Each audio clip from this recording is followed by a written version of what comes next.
encouragement to practice. Yeah. Thank you very much for your good wishes and everything. Yeah. And 1 year naturally. Yeah. So today we will have a special program as Bante mentioned, and we will have a short chanting session and short meditation. Even more time for Dhamma talk and the discussion since we have a special master with us today. So we will start our practice, but today will be a very short chanting and short meditation.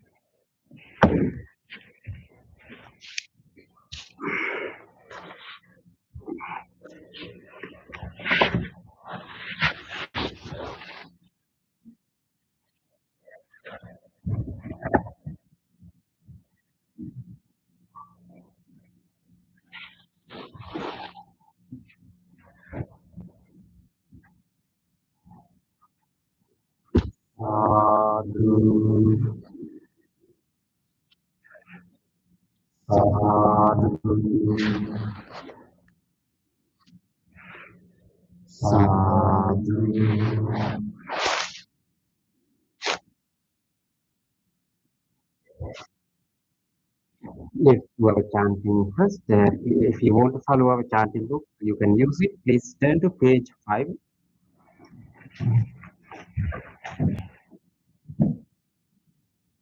Salutation to the Buddha. Namo tasse bhagavato arahato samma sambuddhassa. Namo tasse bhagavato arahato samma sambuddhassa. Namo tasse bhagavato arahato samma sambuddhassa. The 3 refuges. Buddhang saranam gacchami, dhammam saranam gacchami, sangham saranam gacchami. Dutiyampi buddhang saranam gacchami,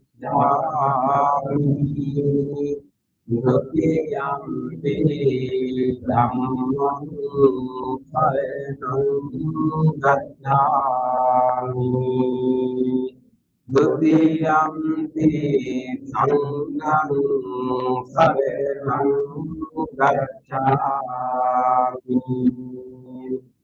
Tatiyampi buddhang saranam gacchami, tatiyampi dhammam saranam gacchami,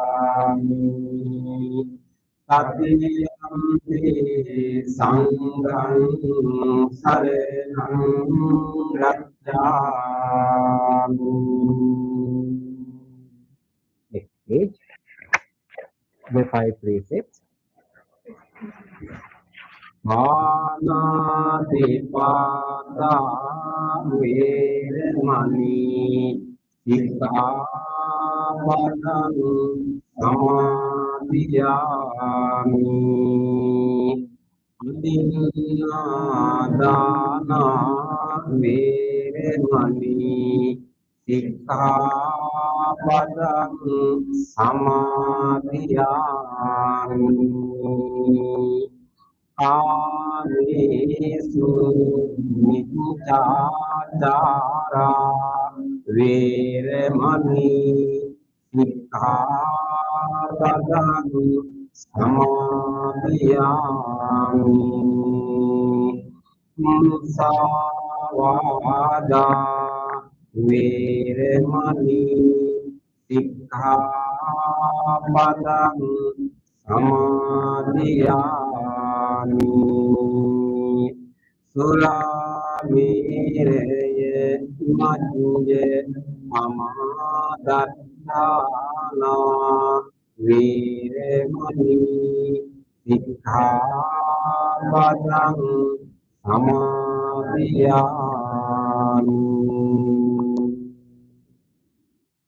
Let's read the attentive vows. Being aware of the suffering caused by the destruction of life, I vow to cultivate compassion and learn ways to protect the lives of all living beings. Being aware of the suffering caused by exploitation, stealing, and oppression, I vow to respect the property of others and to practice generosity by sharing my time, energy, and material resources with those who are in need. Being aware of the suffering caused by sexual misconduct, I vow to respect my commitments and those of others. I am determined not to engage in relations without love and long-term commitment. Being aware that words can create suffering, I vow to let the speak truthfully and develop peaceful, kind, and meaningful speech. Being aware of the suffering that an intoxicated and agitated mind can produce, I vow to develop mindfulness and gratefulness. Next page. Homage to the Buddha. Iti piso bhagava arahang samma sambuddho vidyācarana sampanno sugato lokavidu anuttaro purisa dhamma sārati Sattva deva mansanan buddho bhagavati.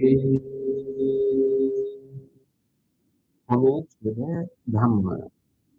Svādhukāto bhagavata dhammo samdhikito akāriko Lepanseko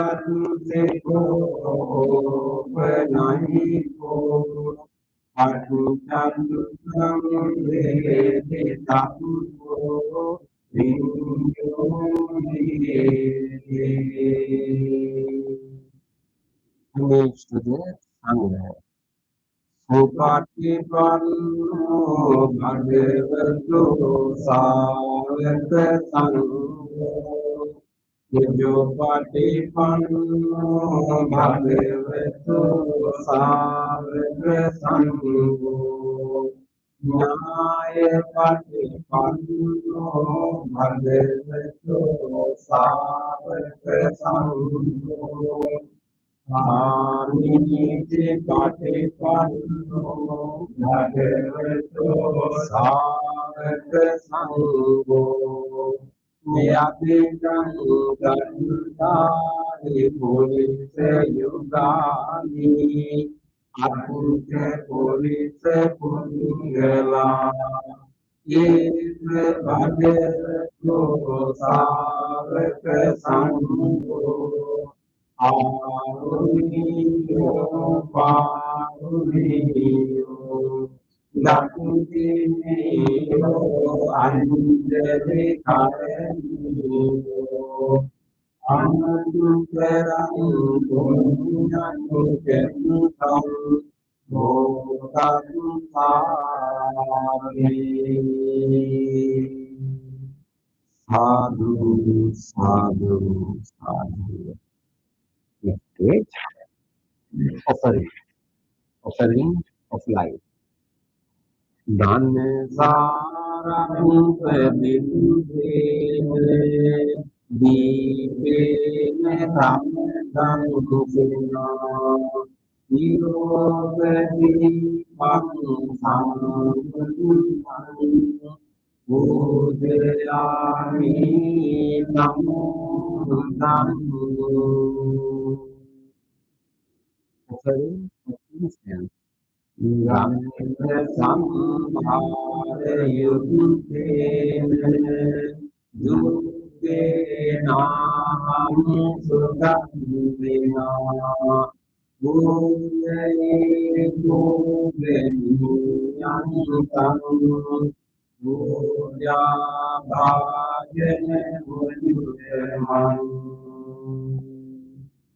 Offering of flowers.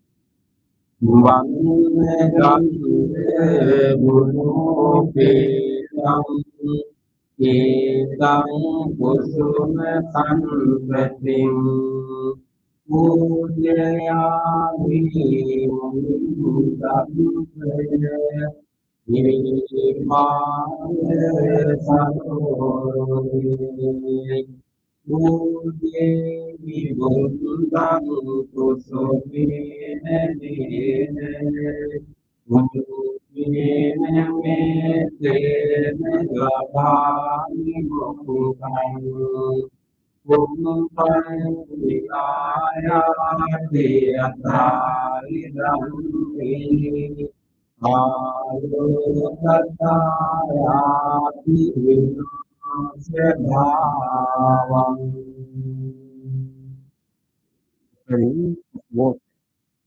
Adivase Tunu Bante Amiyang Parikam Pitang Anukan Panupadaye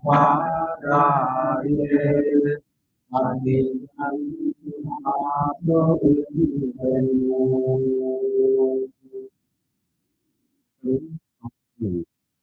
Adipati Guru Gante Nirvane Bhante Yang Anukam Panupadaye Adikan Hadyo Ilmu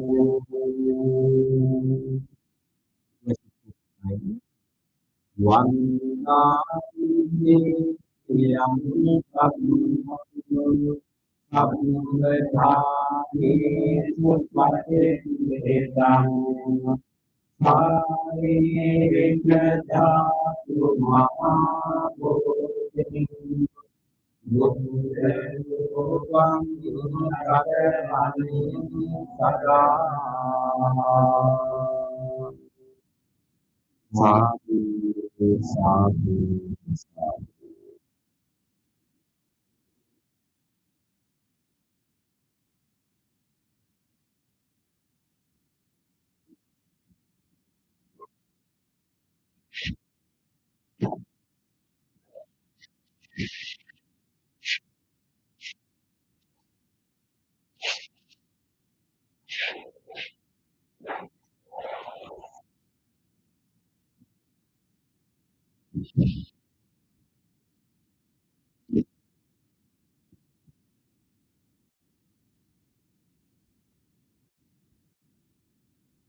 You can keep your books away. We will have a short meditation.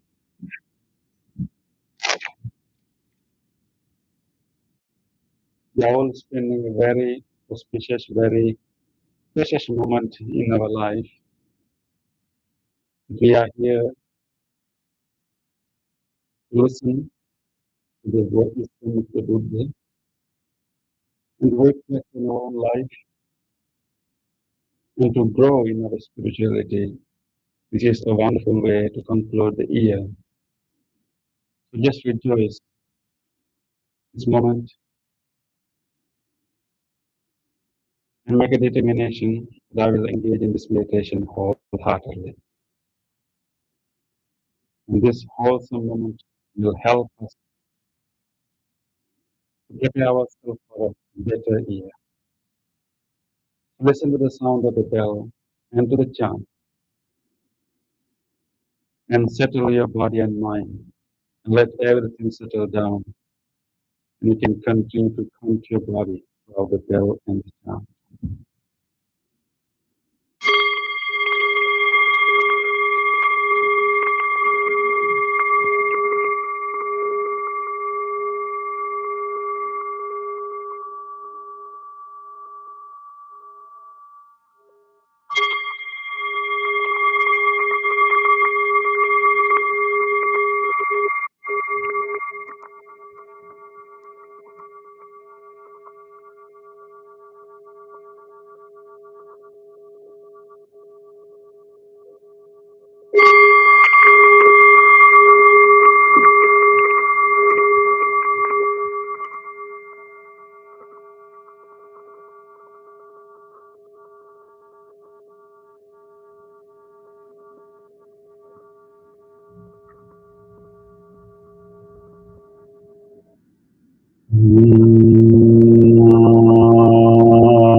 Relax.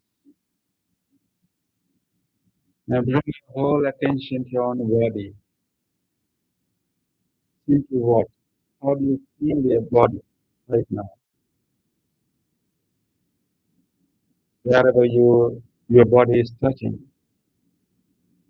Maybe where your body meets the chair or cushion.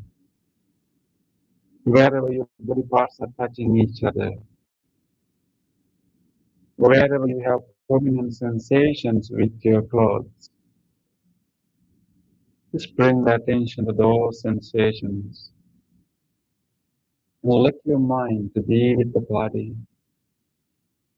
And let it to settle.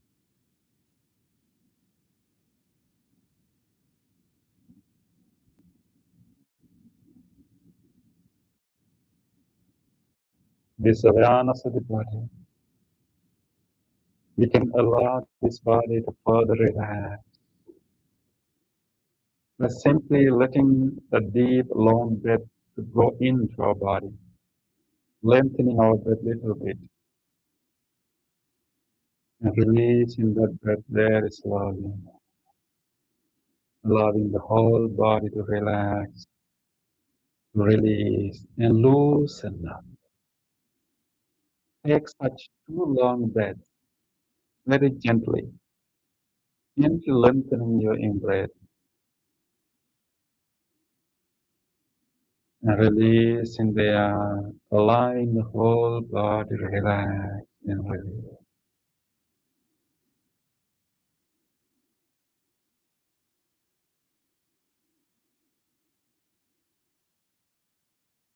With this relaxed body, we'll do a short gratitude meditation. Towards the end of the year, we can deeply feel grateful for everyone and everything that supported us throughout the year. We can have deep gratitude to this whole body, all the organs and system of this body, helped us a lot throughout this year. While we were busy with so many other things, this body was there for us to help. All these organ systems work for us.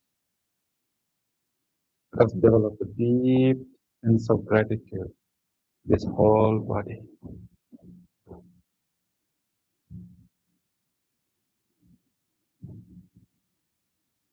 Repeat these words in your mind. I'm so thankful. I'm so grateful for this whole body.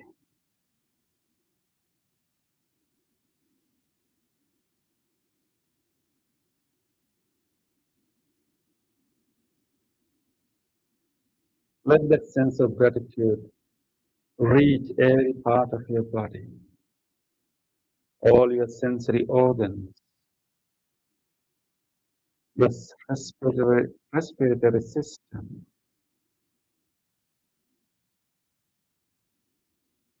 your cardiovascular system, digestive system, genitourinary system, nervous system, and all the muscles, the bones, joints throughout the body. I'm so thankful.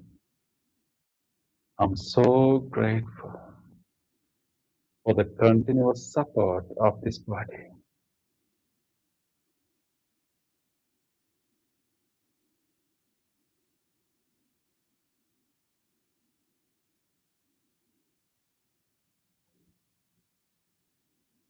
We can deeply feel grateful beyond ourselves to everyone else who help us throughout the year. All people who are connected to our life, and all people, including the essential workers and everyone. All the circles of people who are around us, helping us, supporting us. I'm so thankful. I'm so grateful to all people who supported my life.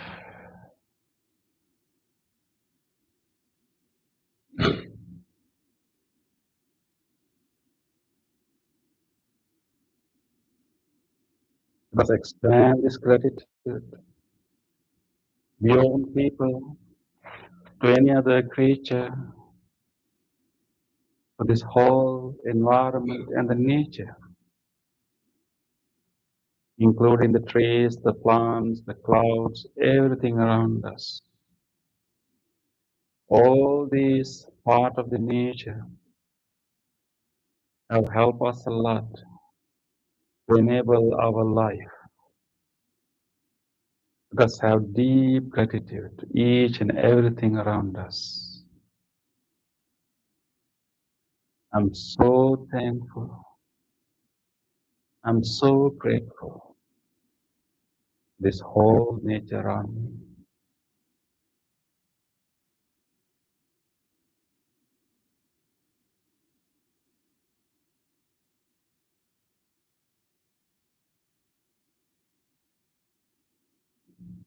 Continue to feel grateful to everyone and everything that contributed to the well-being of our life.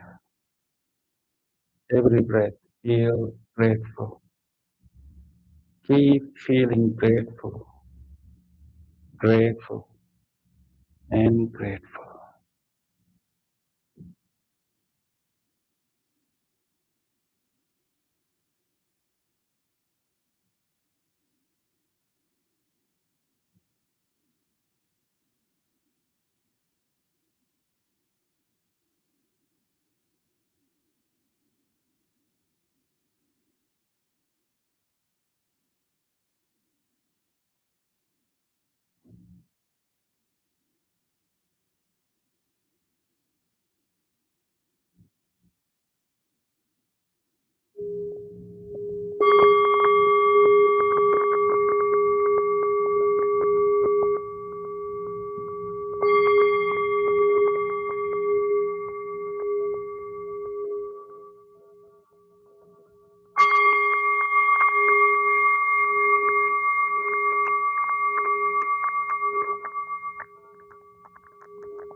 Gently come out of the meditation. Let's put our palms together.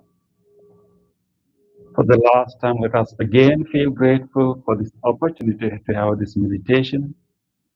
Deeply feeling grateful to all the great teachers, enlightened masters, and to anyone who helped our meditation, even to these non-living things which supported our meditation, including the cushion, the chair that you are sitting on, this bell and everything. With deep gratitude, let us say sadhu 3 times. Sadhu, sadhu, sadhu.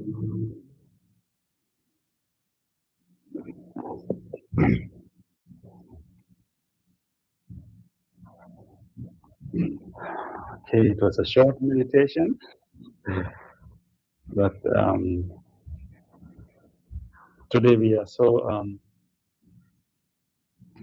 fortunate to have a special Buddhist masters from Sri Lanka, and Bhante Dhammadhar, who is sitting next to me, accompanies them. He's living in the US, but he helped us to bring them here.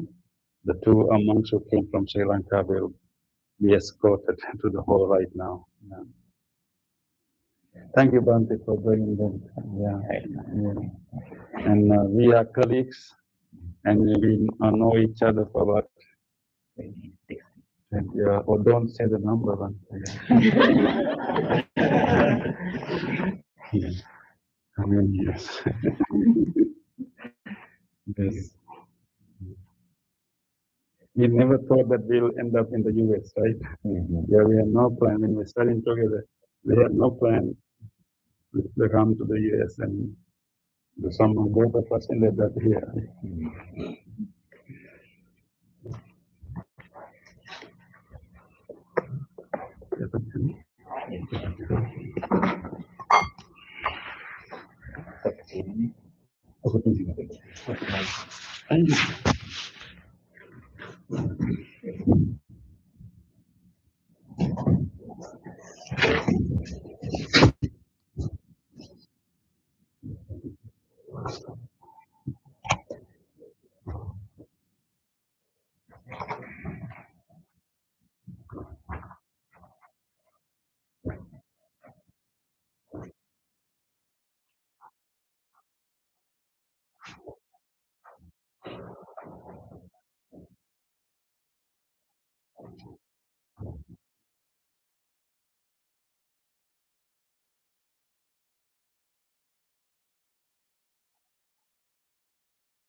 Okay, please sit down.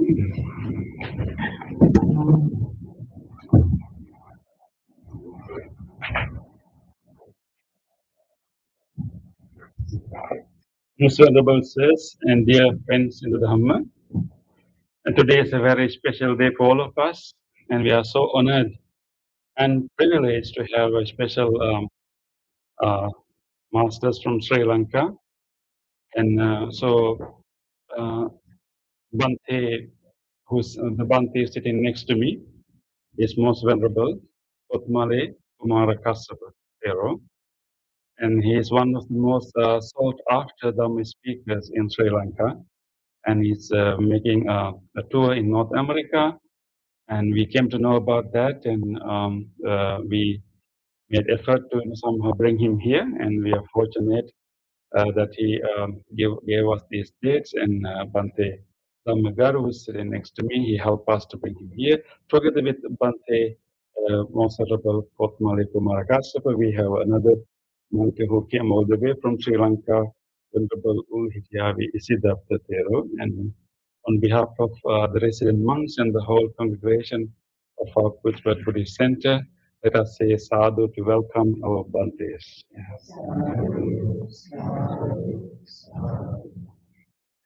So Bhante Kothmale Kumara KassapaThera has been very active in interpreting and disseminating the teachings of the Buddha in Sri Lanka. And he has been very keen on preserving the original teachings of the Buddha. And he is doing a number of projects in Sri Lanka to educate young monks and also to preserve the ancient manuscripts that recorded most of the teachings of the Buddha too. And so we are so glad that we were able to invite him to have and bring him here. And he's uh, he's approached by many people in Sri Lanka because he has the ability to explain very profound, very deep teachings of the Buddha in a very simple language. And so I'm going to be the translator today. So I'm going to be in big trouble, but I try my best to represent him because I will not be as eloquent as him in explaining the Dhamma, but I try to translate what he's going to say. And he lives in a forest monastery called Labunoru Forest Monastery in Anuradhapura. And if you have been to Anuradhapura, the ancient city, and he has a very big forest monastery, and where people go and meditate, and then where the monks have been trained. So he's from a meditation forest monastery, so he has that experience of being trained under special teachers and having long period of meditation. Particularly, we should mention here at this moment our Bhante's master. And our Bhante master is most venerable um, Mankadeva Sudarsana Nayaka Mahathero. And he actually started the whole movement in Sri Lanka to be serious about our practice and to grasp the teachings of the Buddha in a very correct and profound way. So he was this one day was trained by him. So that is why he is invited to so many places. So today we are so lucky to have him here, and so now I will invite on behalf of everyone. I will invite most venerable Bhante Kothmale Kumara KassapaThera to start the Dhamma talk.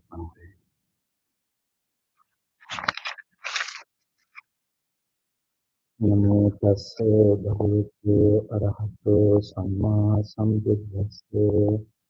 Namo tassa bhagavato arahato samma sambuddhassa. Namo tassa bhagavato arahato samma sambuddhassa.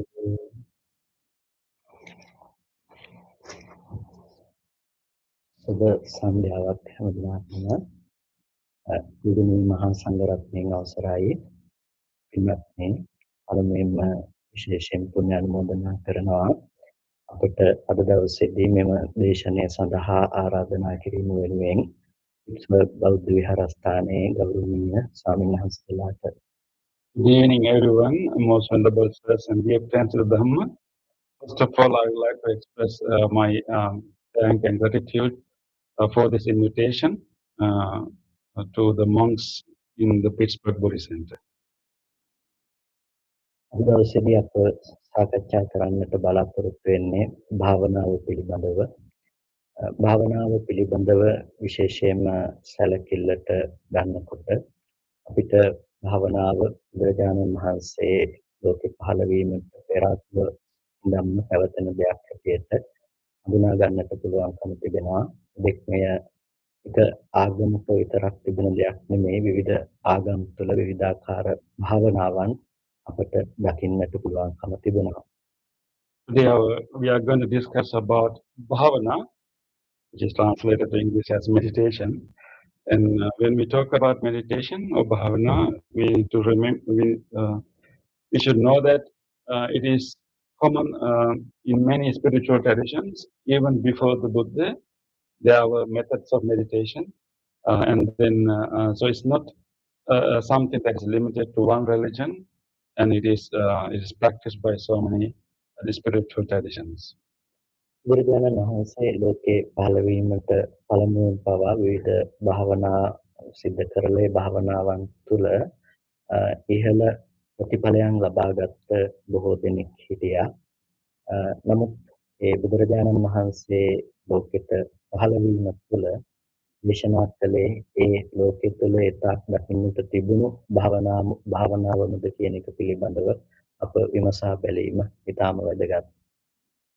Before the Buddha, there were so many types of meditation methods, and many seekers, many sages practiced those methods, and they achieved such higher fruits and from those meditation methods. After when Buddha became enlightened, we need to examine today that whether the Buddha has taught the same kind of meditation or different. බුදුදහම තුළ සාකච්ඡා වන භාවනාව විශේෂයෙන්ම අප කොටස් දෙකක් යටතේ හඳුනා ගන්නවා. සමත භාවනා සහ විපස්සනා භාවනා හැටියට. එහිදී ප්‍රධාන වශයෙන්ම සිතේ එකඟ බව මුල් කරගෙන සමාධිය උපදවා ගැනීම සමත භාවනාව හැටියට අපට හඳුනා ගන්නට පුළුවන්කම තිබෙනවා. When the Buddha presented his method of meditation, he presented it in two categories. One is called samatha, the other one is called vipassana. The samatha, the first type, is focusing on achieving concentration or achieving steadiness and tranquility in the mind. සමත භාවනාව බුදුරජාණන් වහන්සේට පෙර ආතුව පවා දකින්නට තිබුණ දෙයක්. ඒ වගේම බුදුරජාණන් වහන්සේ සමත භාවනාව සහ එහි උපයෝගීතාවය පිළිබඳව අපට මේක අවස්ථාවල දේශනා කරලා තියෙනවා. නමුත් බුද්ධ ශාසනයක පමණක්ම අපට දකින්නට පුළුවන් දෙයක් තමයි විපස්සනා භාවනාව කියලා කියන්නේ. The samatha, the first kind of meditation, was also followed by the Buddha, and the Buddha recommended people to practice that form of meditation, which aiming to calm and settle our mind. And he has explained the benefits and usefulness of that practice. But what we find as distinctive or unique form of meditation in the Buddhist teachings is what we call Vipassana meditation. විපස්සනාව කියලා කියන්නේ විශේෂයෙන්ම ලෝකයේ පිළිබඳව අපි ඇති කරගන්න සුවිශේෂ දර්ශනයක්. එය ලෝකයේ යථාර්ථය අවබෝධ කර ගැනීම සඳහා හේතු වන දේ හැටියටයි අපිට විපස්සනාව හඳුනා ගන්නට පුළුවන්කම තිබෙන්නේ. ඒ විපස්සනාව සමතයට වඩා වෙනස් මඟක් ගන්න දෙයක්. සමතය తాවකාලිකව අපේ හිතේ ඇතිවන ආවේගයන් යටපත් කර ගැනීමට හේතු වෙනවා. නමුත් විපස්සනාව සියලු කෙලෙස් ධර්මයන් දුරු කරන්නට හේතු වන නුවණක් හැටියට හඳුනා ගන්නට පුළුවන්. Vipassana is a special way of seeing the world, and it is a way of seeing the world in a way that develop deep understanding of the true reality of the world. And these two forms of meditations are different. The samatha, the calming meditation, is helping us to calm down temporarily our emotional agitations and our defilements, but the vipassana form of meditation is helping us not simply to temporarily subdue those negative emotions, but actually to remove completely those negative emotions. ඒ පිළිබඳව බුදුරජාණන් වහන්සේ විශේෂයෙන්ම දේශනා කරපු දේශනාවක් හැටියට අපට මහා චත්තාරීසක සූත්‍රය හඳුනා ගන්නට පුළුවන්කම තිබෙනවා. මහා චත්තාරීසක සූත්‍රයේදී බුදුරජාණන් වහන්සේ භාවනාව සහ ඒ භාවනාවට මූලික විය යුතු දර්ශනය පිළිබඳව විශේෂයෙන්ම දේශනා කරනවා. In this topic, we should pay our attention to a particular discourse of the Buddha called Mahachattharisaka Sutta. In that particular discourse, Buddha has explained um, the kind of meditation he's recommending, and also the vision, the philosophy that we have to follow that meditation. මොකද භාවනාවක් කරනකොට ඊටාම වැදගත්ම දේ තමයි අපි භාවනාව කිරීම සඳහා මූලික කරගන්න දර්ශනය. අපි කුමක් සඳහාද භාවනා කරන්නේ? කුමන තැන දක්වා අපි භාවනා කළ යුතුද? කියන මේ දර්ශනය තමයි ඊටාම වැදගත් වෙන්නේ. Most important thing when we practice meditation is the vision or the philosophy behind it, and why we meditate, and what is the purpose of meditation, and what kind of how far we are planning to go. So the philosophy behind the meditation, or the vision behind the meditation, is the most important thing. අපි හැම වෙලාවකදීම අපි ප්‍රතිඵලය පිළිබඳව දැනුමක් ඇති කරගෙන තමයි ඒ සඳහා ළඟා වීම සඳහා මාර්ගයක් තෝරාගන්නේ. උදාහරණයක් ඇටියට අපි ගමනක් යනවා නම් අපි යන තැන පිළිබඳව මුලින්ම දැනුවත්ව සිටිනවා. ඒ දැනුවත් වීම අනුව තමයි අපි ඒ ස්ථානයේ කරා ළඟා වෙන මාර්ගය පිළිබඳව අපි තීරණය කරගනු ලබන්නේ. We have to have a clear understanding of the fruit or the destination of our effort. For example, when we have a clear understanding of our destination, of our journey, and then we organize our journey. Without so having an understanding or maybe idea about the destination or the end result is important when we organize our any journey. In this case, our meditation practice. ඒසා මහා චත්තාරීසක සූත්‍රයේදී භාග්‍යවතුන් වහන්සේ අපට සම්මා සමාධිය පිළිබඳව දේශනා කරනවා. සම්මා සමාධිය පිළිබඳව දේශනා කරන්නට ගිහිල්ලා මුලින්ම අපිට පැහැදිලි කරන්නේ తත්‍ර භික්ඛවේ සම්මා දිට්ඨි පුබ්බංගමා හෝති. මහණෙනි, මේ සම්මා දිට්ඨිය සම්මා සමාධියට වඩා මුලින් සිටිනවා, පූර්වාංගම වෙනවා කියලා. In the discourse that I mentioned before, Mahachattharisaka discourse, Buddha explains what we call Samma Samadhi, or what we call the perfect tranquility, or maybe right concentration. And when he explains that concentration, he explains that for that concentration we need to have another factor as the prerequisite for such a level of samadhi, and that is samadhi, which is right understanding, or maybe that's how we translate it. When the right understanding, so we have to start with right understanding in order to achieve right concentration. ප්‍රධාන වශයෙන්ම සම්මා දිට්ඨිය බුදුරජාණන් වහන්සේ කොටස් දෙකකට බෙදලා දේශනා කරනවා. සම්මා දිට්ඨි පහම් භික්ඛවේ ද්වයං වදාමි. මහණෙනි, මම සම්මා දිට්ඨිය කොටස් දෙකක් කොට දේශනා කරමි කියලා. එනි පළමුවෙන් ලෞකික සම්මා දිට්ඨිය, දෙවැන්න ලෝකෝත්තර සම්මා දිට්ඨිය. In that discourse, Buddha explains right understanding or right view as two forms. One is mundane right view, the other one is supramundane right view. ලෞකික සම්මා දිට්ඨිය බවට පත්වන අත්‍යවික්‍රේ සම්මා දිට්ඨි සාසවා පුණ්‍ය භාග්‍ය උපදී පහා එක ලෞකික සම්මා දිට්ඨිය එක ආශ්‍රවයි ඒ වගේම මතු විපාක පිණිස පවතිනවා. එක කුසලයක් අපි කරන පුණ්‍යාභි සංස්කාර ආදී කුසලයක්.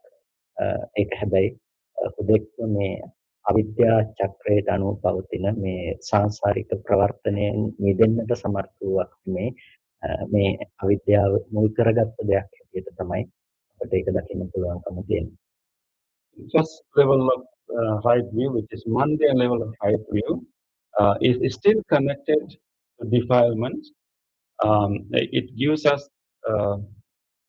a basis for moral behavior, but it's still it is based on basic ignorance or avidya, and it is connected to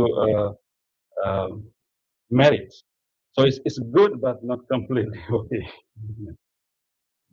ඒ නිසා තමයි බුදුරජාණන් වහන්සේට පෙර ආතුව බොහෝ දෙනෙකුට උනත් එය භාවනාවන් තුළින් ඉහළට ගිහිල්ලා බොහෝ කුසල මාර්ගයන් උපදවගෙන තිබුණා. නමුත් ඔවුන්ට පුළුවන් කමක් ලැබුණේ නැහැ. ලෝකේ යථාර්ථය තේරුම් ගන්න, ඇත්ත ඇති හැටියෙන් අවබෝධ කරගන්නට උන්ට හැකියාවක් ලැබුණේ නැහැ.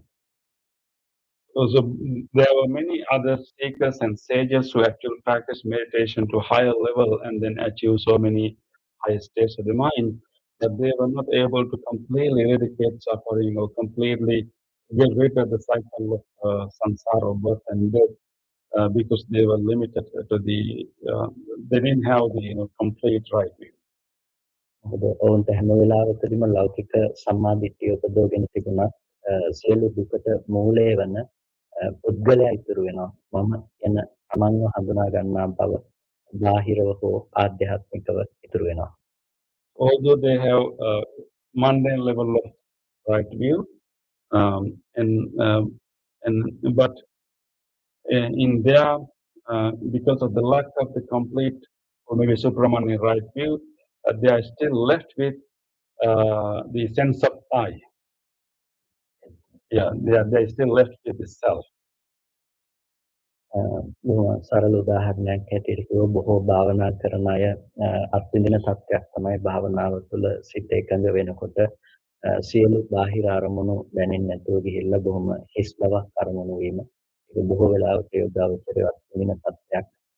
ඒ අය හිතනවා ඒක භාවනාවෙන් යම් කිසි ස්ථාවරත්වයකට පත්වීමක් හැටියට. හැබැයි බොහෝ දේවල් වලින් හිස් කියලා එයාට තේරුණත් එයාට දැනුමක් නැහැ. හිස් බව දකින තමන් මෙතන ඉන්නවා කියන එක පිළිබඳව. නැතිනම් හිස් බව තේරුම් ගත්ත පුද්ගලයා මේ පැත්තෙන් ඉන්නවා කියන එක. ඒ නිසා මේ පුද්ගලයාට ඉපදෙන්න, ලෙඩ වෙන්න, මැරෙන්න පුළුවන්. ඒ දුක එයාට විඳින්න පුළුවන් මට්ටම ඉතුරු වෙනවා. When people are advanced in their meditation, it is possible that we can achieve a point where we focus our mind completely and experience deeper level of calmness. And some meditators will even experience what we call emptiness, empty of any disturbance, complete freedom, complete, let's say, freedom and emptiness. But they were not skillful enough to notice that even in that kind of complete, settled, empty state, there is a sense of self or I who is actually experiencing that emptiness. So many meditators will achieve that higher state, but they fail to notice or recognize the element of self, that I, which is on the other side, experiencing this emptiness. ඒ නිසා අපි ඒකට පිළිතුරක් ලබා ගන්නට අපිට පුළුවන්කම තියෙන්නේ විපස්සනාව තුළ අපේ මනස පුරුදු කිරීමෙන් අපිට පුළුවන්කම තියෙනවා පරිපූර්ණ වශයෙන් සියලු දුකට හේතුව දුරු කරන්නට. ඒකට පදනම තමයි ලෝකෝත්තර සම්මා දිට්ඨිය හැටියට අපිට බුදුරජාණන් වහන්සේ දේශනා කළේ. Yeah, I forgot to translate one part of the earlier sentence, and he said that as long as we have that sense of self, assumption of the self, and we are vulnerable to experience further forms of suffering, whether we are happy or peaceful during the meditation, but as long as we have the sense of self who's experiencing emptiness, so we are still vulnerable and open and subject to many forms of suffering. And therefore, Vipassana meditation is aiming us to recognize that invisible or the difficult to recognize part, and then help us to completely eradicate all forms of suffering. ඒ පිළිබඳව බුදුරජාණන් වහන්සේ දේශනා කරන අති භික්ඛවේ සම්මාදිට්ඨිය අරියා අනාසවා ලෝකුත්තරා මග්ගංගා. මහන්නේ සම්මාදිට්ඨියක් තියෙනවා. ඒ සම්මාදිට්ඨිය ආර්යයි අනාශ්‍රවයි ලෝකෝත්තරයි මාර්ගාංගානෝ යෙදුණු සම්මාදිට්ඨිය. මේකේදී විශේෂම දේ තමයි මේක අපි හඳුන්වන වචනේ ලෝකෝත්තරයි කියන දේ. So the other level of right view, right understanding is called supramundane right understanding. And that right to understand, that supramundane right view does not involve with any forms of defilements, and it is noble, and it is as a part of the spiritual path, and that is the higher forms of right view. මෙතනදී මේ ලෝකෝත්තරයි කියලා කියන්නේ අපි අද විඳින මේ සාමාන්‍යයෙන් අපිට දැනෙන අපි සංජානනය කරන මේ ලෝකයට වඩා එහයින් පවතින දෙයක් නිසා තමයි ඒ සම්මාදිට්ඨිය ලෝකෝත්තර සම්මාදිට්ඨිය කියලා විශේෂයෙන් හඳුන්වන්නේ. This relative is considered supramundane because it is beyond our ordinary sensory experience, ordinary level of sensory experiences. That is why it's called supramundane. ලෝකෝත්තර සම්මාදිට්ඨිය ඒ නිසා අපේ භාවනාවට පෙර ආතුව අපි ළඟ තියෙන්නට අවශ්‍යයි ඒක අපේ කල්යාණ මිත්‍ර සේවනය අපේ සත්පුරුෂයන් ඇසුරු කිරීම තුළ සද්ධර්ම ශ්‍රවණය කිරීම සහ යෝනිසෝ මනසිකාරය කිරීම කියන මේ කරුණු ටික මත අපිට පුළුවන්කම තියෙනවා භාවනාව කියන දේ බොහොම වඩා දියුණුවට පත් කරගන්නට. නිසා ලෝකෝත්තර සම්මාදිට්ඨිය අපි විශේෂයෙන්ම මේ කරුණු ටික තුළ අපි දැනගෙන තියෙන්නට අවශ්‍යයි.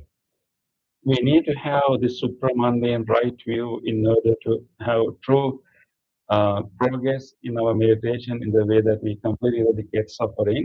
So such a supramundane right understanding can be developed by associating good teachers and then listening to the teachings and then constant reflection and thinking wisely about what we have heard. නිසා අපි මේ වෙලාවේදී උත්සාහවත් වෙමු අපි කොහොමද ඒ කියන සම්මාදිට්ඨිය මොකක්ද කියන එක පිළිබඳව යම් හඳුනා ගැනීමක් කරන්න අපේ ජීවිතය තුළින්. Let us try to understand what is this supramundane right view through our own life.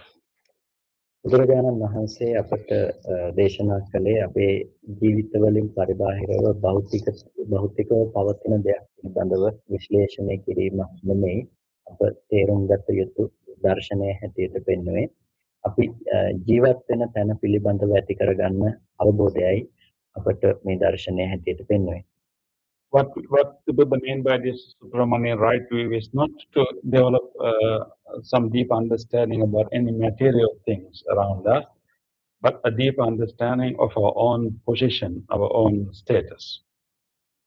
අපි ලෝකයේ අසුරු කරනකොට අපි ජීවත් වෙන තැන පිළිබඳව විශේෂයෙන් තේරුම් ගත යුතුයි. අපි ඇහැට රූප පේනවා, අපි රූප බලනවා, කනෙන් ශබ්ද අහනවා, නාසයෙන් ගඳ සුවඳ විඳිනවා, දිවෙන් රස විඳිනවා, කයින් ස්පර්ශ විඳිනවා. මනසින් මේ දේවල් අරමුණු කරගෙන අපි ජීවත් වෙනවා. ඒත් අපි ජීවත් වෙනවා කියලා කියන්නේ මෙන්න මේ ආයතන ටික පරිහරණය කරනවා කියන තැනට. එහෙනම් අපි අපේ ලෝකය පිළිබඳව තේරුම් ගන්නවා නම් තේරුම් ගන්න ඕනේ මේ ආයතන ටික පිළිබඳව. If we think about our life, what we mean by living is actually we see forms with our eyes, we hear sounds with our ear, we smell odors, right, with our nose, and we taste we use our tongue and our skin and the tactile sensation and also the mind and its mind's objects. So what we mean by living is actually operation of these six senses and ජීවත් වෙනවා කියලා කියන්නේ ආයතන පරිහරණය කරනවා කියන එක තමයි. Yeah, what we mean by living is actually simply interacting. I'm using these sensory organs and interacting with what is around us. ඒ නිසා අපි තේරුම් ගන්නට ඕනේ මෙතන සිදුවන ක්‍රියාකාරීත්වය අපි උදාහරණයක් විදිහට ගත්තොත් අපිට ඇහැට පේන්නේ රූපයක්. අපිට ඇහැට යම් රූපයක් පේනකොට ඒ රූපය පිළිබඳව අපි දැනගන්නේ අපි හිත පැත්තෙන් උපද්දගත්ත සංකල්පයක් විදිහට. හැබැයි අපිට මේ පේන දේ සහ හිතින් දැනගන්න දේ දෙකම එකක් විදිහට තමයි අද දවසේදී හමු වෙලා තියෙන්නේ. When we encounter any visual forms with our eye, we actually make sense of that visual form from our mind. But when we experience it, we don't see it. We think that what we're experiencing is what's really out there. But what's really happening is that we experience that visual form with our mind. අපි උදාහරණයක් හැටියට අපේ ඇහැට පේන අම්මා දිහා බැලුවොත් අපි හිතනවා අපිට අපේ ඇහැට අපි අපේ අම්මව දකිනවා කියලා. නමුත් කවදාවත් අපි අම්මව ඇහැට දැකලා තියනවද කියන එක විමසගෙන ගියොත් අපිට තේරුම් ගන්නට පුළුවන්කම තියෙනවා අපි කවදාවත් අපේ අම්මව ඇහැට දැකලා නැහැ කියලා. For an example, when we have our mother in front of us, we think that we see our mother with our eyes. But when we think deeply, can we really see our mother with our eyes?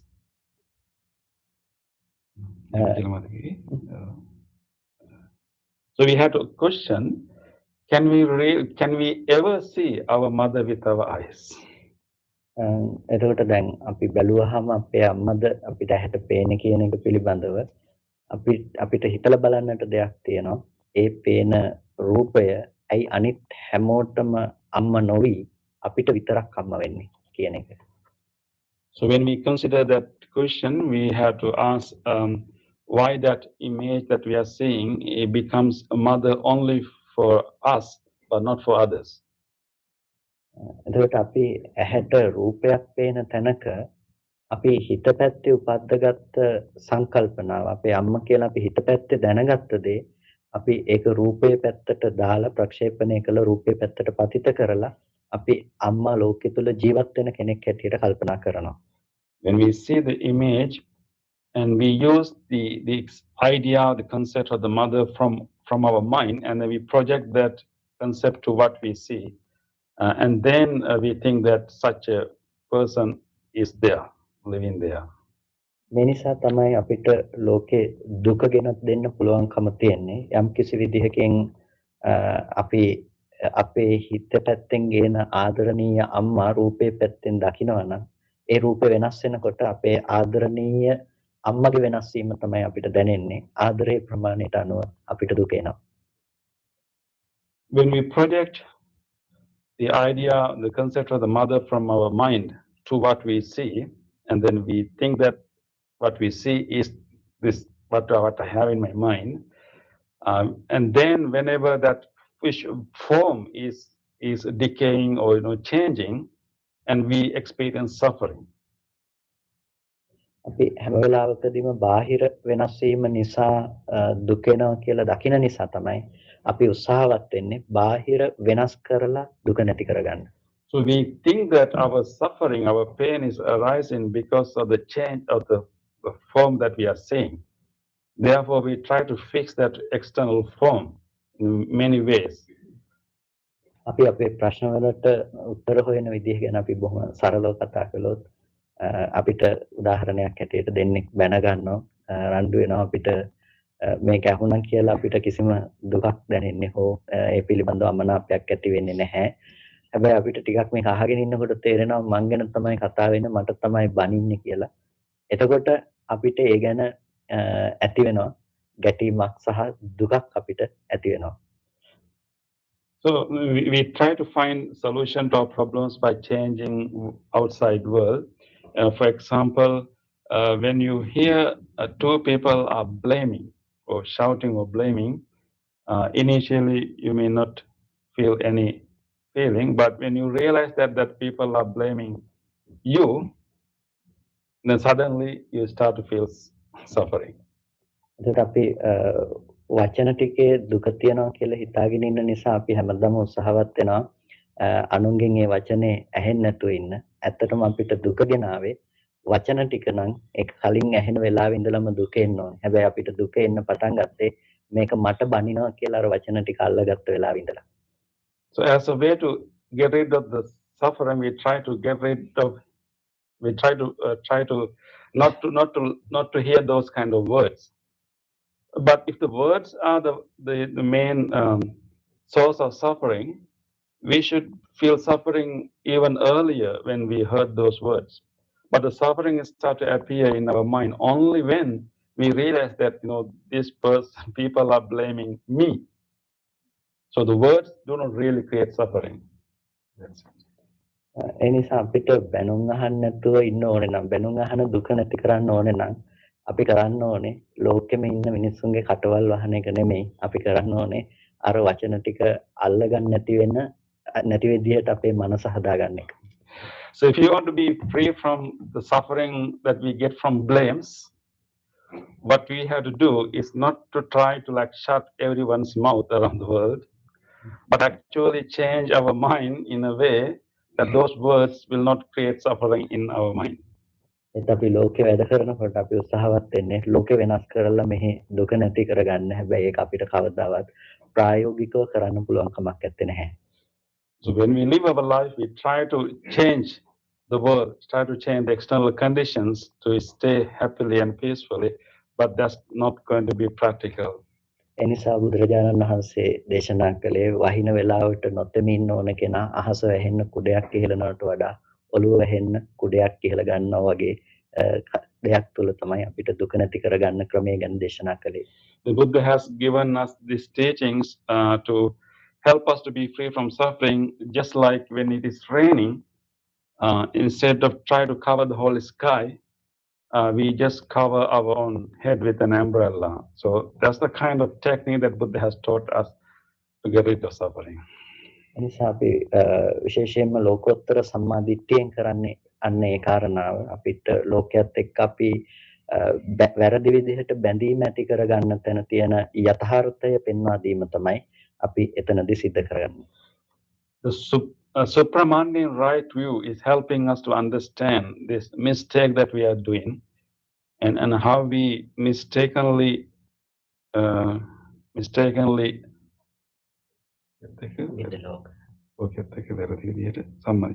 we mistakenly deal with it. how we mistakenly connect with the external world, thinking that projecting our own ideas to external world, thinking that what exists out there is actually what we think. එනිසා අපි අපේ මේ ලෝකය පරිහරණය කරන තැන තියෙන යථාර්ථය තේරුම් ගැනීම ඉතාම වැදගත් වෙනවා. මේ වෙලාවේදී මම කැමතියි අපි ඇහැ පැත්තෙන් අපි ඇති කරගන්න ක්‍රියාකාරීත්වය පිළිබඳව විශේෂයෙන් කතා කරන්න. ඒකම තමයි අපි අනිත් ආයතනයන්ගෙන් ඇති කරගන්න ක්‍රියාකාරීත්වය. So today, now I would like to talk more about how we use our eye, and that can help us to understand how we use all other sensory faculties to live in this world, and then and through those senses, how we mistakenly, connect with the world. බුදුරජාණන් වහන්සේ ලෝකය පිළිබඳව දේශනා කරනකොට දේශනා කරන්නේ මේක හේතු නිසා හටගන්න දෙයක් හැටියට. ඒ කියන්නේ අපිට හේතු ඇති කල්හි තමයි මේ ධර්ම උපදින්නේ. හේතු ටික නැති වෙනකොට මේ ධර්ම නැති වෙලා යනවා. When Buddha talked about the world, he explained the world as a combination of so many conditions and factors. As long as there are conditions and factors, there are things. Yeah. And then whenever these conditions and factors are absent, there will be no world. පෙනීම කියන දේ අපිට දකින්න පුළුවන් ලෝකයේ දිහා අපි බැලුවොත් අපිට අපේ ජීවිතය තුළ අපි දැකපු දේවල් තියෙනවා, දැන් දකින්න දේවල් තියෙනවා, අනාගතයට දකින්න පුළුවන් දේවල් තියෙනවා. මේ තැනක තියෙන යථාර්ථය තමයි මේ ටිකත් හේතු නිසා හටගන්න දෙයක් කියන එක. So if you think about the world that we see, we have seen things before, and we are now seeing things, and that the world that we have seen also has the same reality, and that world has come into being as a result of coming together of causes and conditions, and that world ceases to exist when those conditions disappear.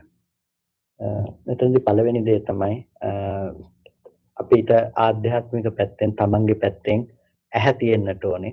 ඇහැ උපදිනවා කියලා කියන්නේ ඇහැට බාහිර වර්ණ සටහන් රූප ඡායා පතිත වෙනවා කියන එක.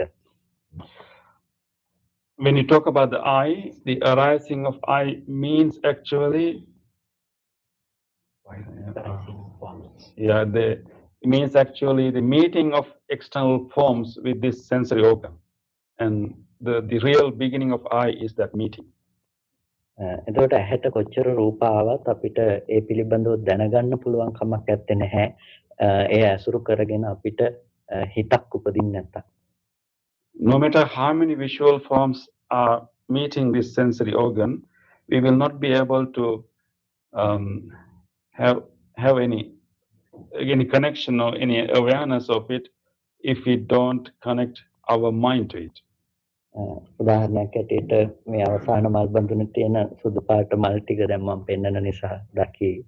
හැබැයි මම මේක මේ වෙලාවෙත් පෙන්වන්න නැතුව ඉඳලා පස්සේ දවසක ඕගොල්ලෝගෙන් අහුවනම් මේ කෙළවරේම තිබුණ මල් බඳුනේ සුදු පාට මල් ටික දැක්කද කියලා ඕගොල්ලෝගේ පිළිතුර බොහෝ විට දැක්කේ නැහැ කියන එක. Now I'm showing you this, white flowers next to me, and I can ask, have you seen that flowers? You will say no. You will say yes. And let's imagine that I did not show you that flowers, and maybe after some time later I ask from you on that day, did you see the flowers which was next to me? You would probably say no. ඇත්තටම ඒක දැක්කේ නැද්ද නැතිනම් පේන දේ පිළිබඳව අපි ඒ වෙලාවේ සිතක් ඉපැද්දුවේ නැද්ද? Whether is it really we didn't see the flower, or is it that although we see it, we did not we did not put our mind to it, and that's why we say that we didn't see it, right? Yeah.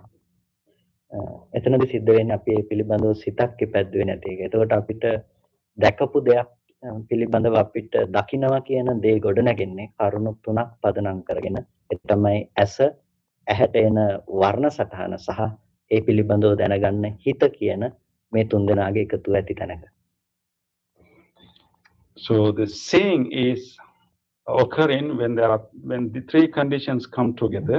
One is the eye, the other one is the visual form, which is the color and the shapes, and then the consciousness. Yeah. The consciousness that is connecting to that. And when these three things come together, we can say that I see it or I saw it. එනිසා ඔබට කියන්න පුළුවන් කමක් නැහැ කවදාවත් පේන්නේ මේ තියෙන රූපයයි කියලා. මොකද තියෙන රූපය ඔබට කවදාවත් දකින්න පුළුවන් කමක් නැත්තේ නැහැ.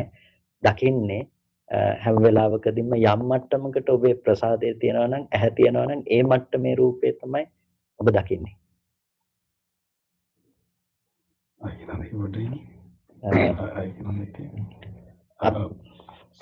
So in reality,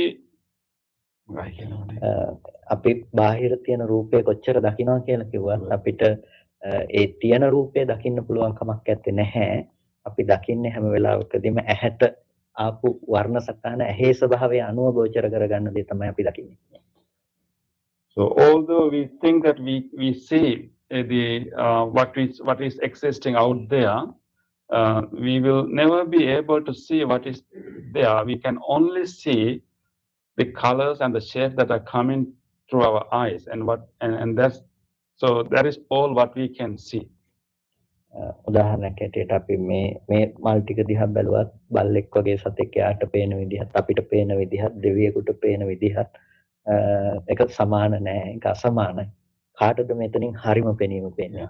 For example, if a dog see this bunch of flowers, he will have one experience, and when we see, we will have one experience. If there's another being would come and see it, and that person or that being will have different experience. And can we say that who has the correct view, correct vision? අපිට කියන්න පුළුවන් කමක් නැහැ. අපි මේ මොකද කෙනකෙනා දැකලා තියෙන කෙනකෙනාගේ ලෝකයේ කෙනකෙනාගේ ඇහි මට්ටම අනුව තමයි කෙනකෙනා එක දැකලා තියෙන්නේ. We cannot say who is correct because we have seen this flower based on the capacity of our sensory organs. එනිසා අපි තියෙන රූපෙම දකින්නව නෙමෙයි, අපි දකින්නේ අපේ ප්‍රසාදය ඇහැ ගෝචර කරගන්න මට්ටමට තමයි අපි රූපේ දකින්නේ. ඒ වගේම එතන ඒ නිසා අපිට රූපේ තියෙනවමයි කියන එක කියන්න පුළුවන් කමක් නැහැ. පේන්නේ රූපේමයි කියන එක. So we haven't really seen what is real out there.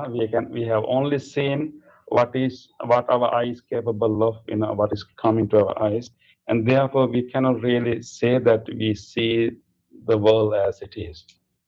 ඒ දකින්න දේ රූපයක් නෙමෙයි, ඒක ඇහත් නෙමෙයි, ඒක හිතක් නෙමෙයි, මේ තුන් දෙනාගේ එකතුව නිසා හටගත්ත දෙයක්.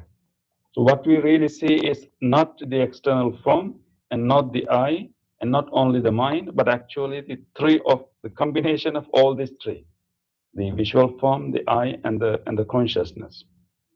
එනිසා මේ දේවල් වල ස්වභාවය පිළිබඳව බුදුරජාණන් වහන්සේ දේශනා කරනවා අහුත්වා සම්භූතං හුත්වා න භවිස්සති. පෙර නොතිබීම හටගන්නවා ඒ වගේම ඒක ඉතුරු නැතුව නැති වෙලා යනවා. So therefore Buddha has said that in reality anything is arising without being before and also perishes without leaving any residue. Can you say Yes. another way? Yes, yes. When we see something, the present moment didn't come to the present from the past. The present moment will not go to future from the present. It arises and ceases at the moment, according to Buddha's word, as Pante mentioned. Ahutva sambhutam hutva navavisati. Not being occurred comes to occurrence. Being occurred will not go to occurrence. That is the nature of our senses and forms and consciousness.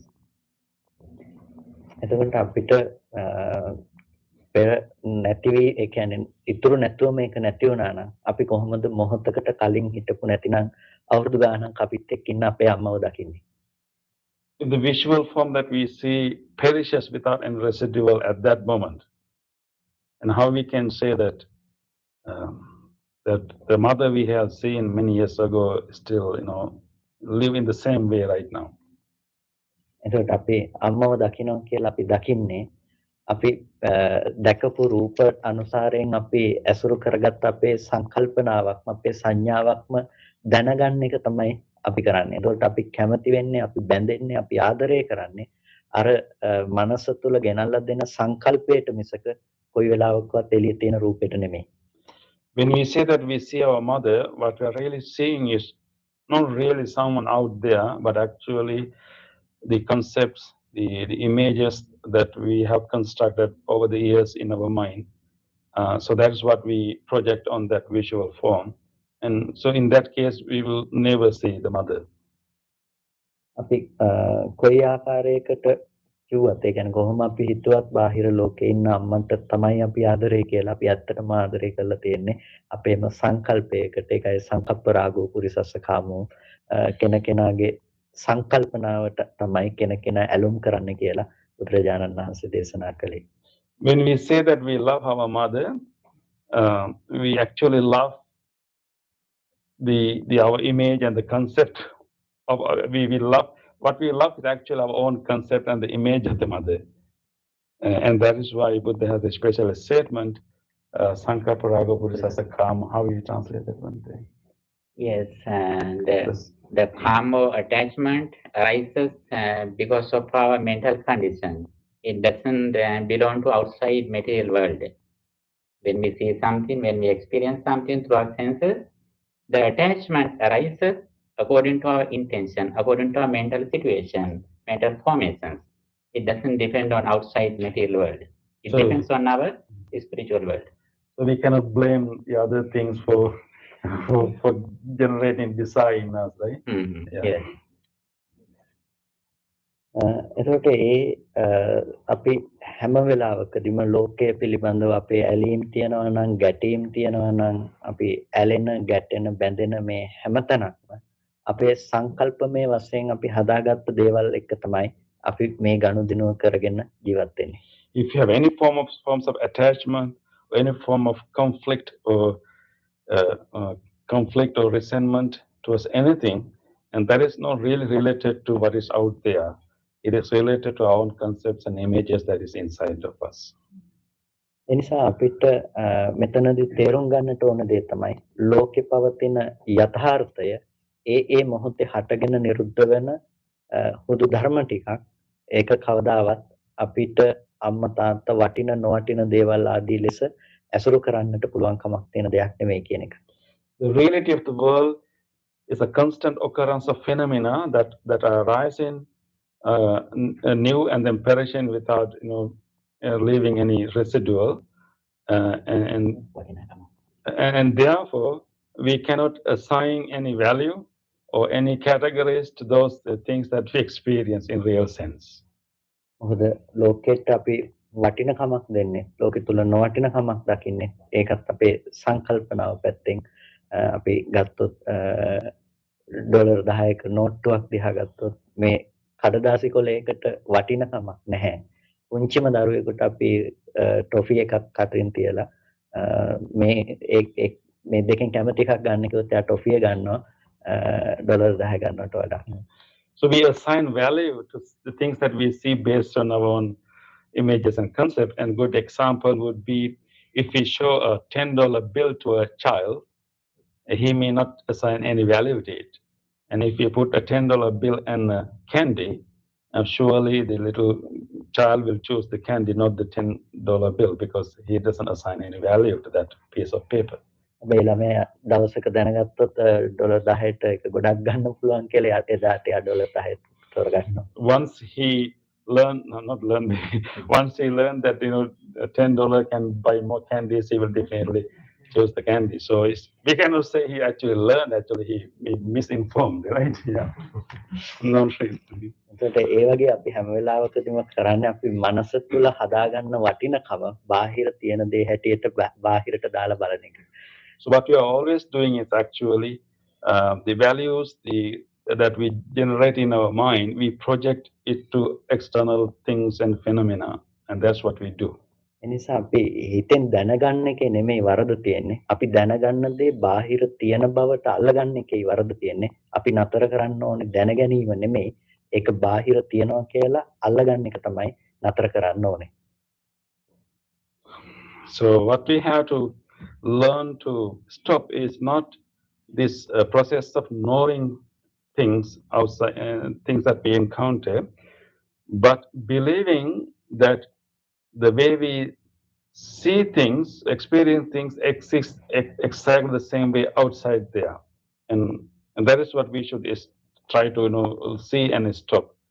Not the process of knowing, but actually the process of projecting. දැනගන්න එක නෙමෙයි නවත්තන්න ඕනේ. අපි මෙහි තියෙන එක එළියට දාලා බලනකම තමයි නතර කරන්න දැනගන්න. So what we have to stop is actually projecting what is inside of us to the external things and thinking that that is what is existing over there. ඒ නිසා තමයි අපිට මේ ඇහැ රූපාදී මේ ධර්ම පිළිබඳව අපි තේරුම් ගන්නට ඕනේ. මොකද ඒ ඇහැ රූපාදී ධර්ම තේරුම් ගන්නකොට අපිට පේනවා ලෝකේ යථාර්ථය වර්තමානයේ තුල හටගෙන නිරුද්ධ වෙන ධර්ම සමූහයක් කියන එක. When you deeply understand the nature of the eye and these visual forms, we come to understand that the external world is actually arising and perishing, and every moment, without really carrying anything to the next moment. නිසා භාවනාව අපිට සම්බන්ධ වෙන්නේ ඔය කියන දර්ශනය අපේ ජීවිතයට අදාළව දියුණු කරගන්නට යනකොට. The meditation is connected to our life when we want to realize this deep truth, this vision to our life. When you want to incorporate this vision to our life. මොකද මේ දර්ශනය අපි දල වශයෙන් මේක දැනගත්ත කියලා අපිට එකෙන් ජීවිතේට අපි ඇති කරගන්න තත්ත්වයක්වත් එක පිහිටා සිටින්නේ නැහැ. අපිට සිද්ධ වෙනවා මනස එතනට නැවත පුරුදු කරමින් මනස එතනට පත් කරගන්න. Just because we simply hear or come to know about this reality, it doesn't mean that our mind will stay there. So we have to train our mind again and again, come to that vision, come to that the level of understanding. එතනදී ඒ භාවනාවේදී අපි තේරුම් ගන්නට ඕනේ අපිට සමතේ උපකාර වෙනවා මේ අවබෝධය කරා යන්නට. මොකද අපේ හිත ගොඩක් එක පැත්තකින් ඉදිරියට ගිහිල්ලා නම් තරහෙන් හරි එහෙමත් නැත්නම් රාගයෙන් හරි කොහෙන් හරි පැත්තකින් ඉදිරියට ගිහිල්ලා නම් අපිට පුළුවන් කමක් නැහැ මේ ගැඹුරු සියුම් දර්ශනයක් අපේ ජීවිතයට එකතු කරගන්න.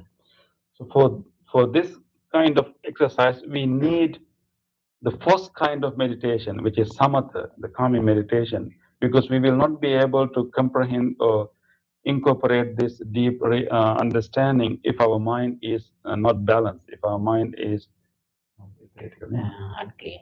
It is not it's not clear, and if our mind has Yeah, if our mind has hatred as a dominant quality, or if our mind has lust as a prominent quality, as a mind is not balanced and it's not clear enough, therefore we cannot have that deep understanding with that kind of mind. Because of that, the samatha meditation, which the calming meditations, are really important for us to balance the mind. එනිසා අපිට ද්වේෂයක් හිතේ තරහවක් තියෙනවා නම් අපි මෛත්‍රිය ප්‍රගුණ කරන්න ඕනේ. හිතට ඇලීමක් තියෙනවා නම් අපි ආදීනවේ පැත්ත දකින්න ඕනේ. ඒ වගේම අපි රාගයක් තියෙනවා නම් අසුභේ පැත්ත ගැන බලන්නට ඕනේ. මේ දේවල් තුලින් අපිට පුළුවන්කම තියෙනවා වැරදි විදිහට හිත මේ ගොඩක් දුරට විසිරලා නම් ඒක යම් තාක් දුරකට සමනයකට පත් කරගන්නට පුළුවන්කම තියෙනවා. So initially we have to practice these methods. If we have anger or resentment in us, we may need to practice loving kindness meditation initially. And if we have a strong attachment or desire for anything, and we need to develop a deep understanding, we need to contemplate the negative aspects of that thing that we are attached to. So by doing that,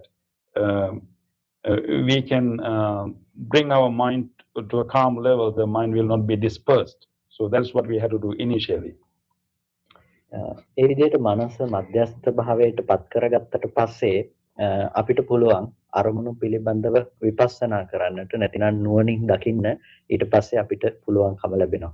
So once we bring our mind to that balanced state through loving kindness meditation and through other contemplations, and then mind is ready to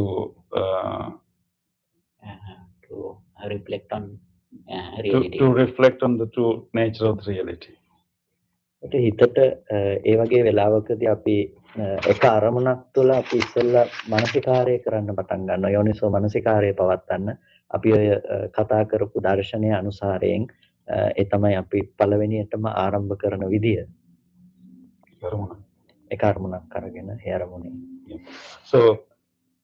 So then we will once we calm our mind to that level, and then we will get one object, one mental object, and then we will start to contemplate on that object according to the right understanding we talked earlier. උදාහරණයක් හැටියට අපි අරගෙන අපි මානසිකාරය කරන විදිහ පිළිබඳව අපි ඉගෙන ගත්තොත් අපිට දරුවා කියලා අපිට ඇසුරු කරන්න ලැබෙන අරමුණක් අපි ඒක ඒ අරමුණේ අතුලාන්තයට ගිහිල්ලා අපි මෙනෙහි කරලා බලන්න පටන් ගන්නවා ප්‍රායෝගිකව මේ දරුවා උනේ ඇහැට පේන රූපේද ඇහැට පේන රූපය ඒක ආලෝක සටහනක් වර්ණ සටහනක් විතරයි ඒක බාහිර වස්තුවකට ආලෝකයේ වැටිලෙන පරාවර්තිත ආලෝකයක් ඒක හොඳටම වර්ණ නිභා කියන වචනේ බුදුරජාණන් වහන්සේ පාවිච්චි කළේ වර්ණ සටහනක් පමණයි ඒක කවදාවත් දරුවා උනේ නැහැ ඒක දරුවා නම් ඇයි හැමෝටම ඒක දරුවා නොවෙන්නේ කියන එක ආදී ලෙස අපි මෙනෙහි කිරීම ආරම්භ කරන්නට ඕනේ. So we should start contemplating, reflecting an object that comes to us. And for example, if we have an object what we call our child, and then we need to examine, are we seeing this visual form that is coming to me as the child? Is that visual forms and is that the child, or am I projecting anything inside of me? If what I'm saying is the child, and that child should be a child to everyone, but that's not the case. එනිසා එතනදී අපි තේරුම් ගන්නවා එක දෙයක් ඒ තමයි පළවෙනි දේ ඇහැට පැමිණෙන රූපය පිළිබඳව මේ තමයි රූපය ඇහැට එන රූපය. ඒකට ඒ දරුවා කියන අරමුණේ එක තේරුම් ගත්තාම ඒක තමයි අම්මා කියන තැන තියෙන්නේ අපිට ගහක් තියෙනවා කියන තැන තියෙන්නේ ඒ එකම යථාර්ථය තමයි අපිට ඇහැට පේන හැම දෙයකම තියෙන්නේ. ඒක උදෙක්ම ඇහැට එනවා නම් ඒක රූපයක් පමණයි. Whatever we can see with our eyes, actually only a visual form. So we can, whether we think that we see a mother, we see a child, but what we really see is only the colors and the shapes, and that's all what we can see. ඒකට ඒ වර්ණ සටහන සහ ඒ වර්ණ සටහන ගෝචර කරගත්ත ඒ කියන්නේ ඒක හසු කරගත්ත ඇහත් ඒ වගේම ඒක දැනගැනීම විදිහට ඉපදුණු හිතත් කියන මේ තුන් දෙනාම දරුවන් නොවු පොදු ධර්ම ටිකක්.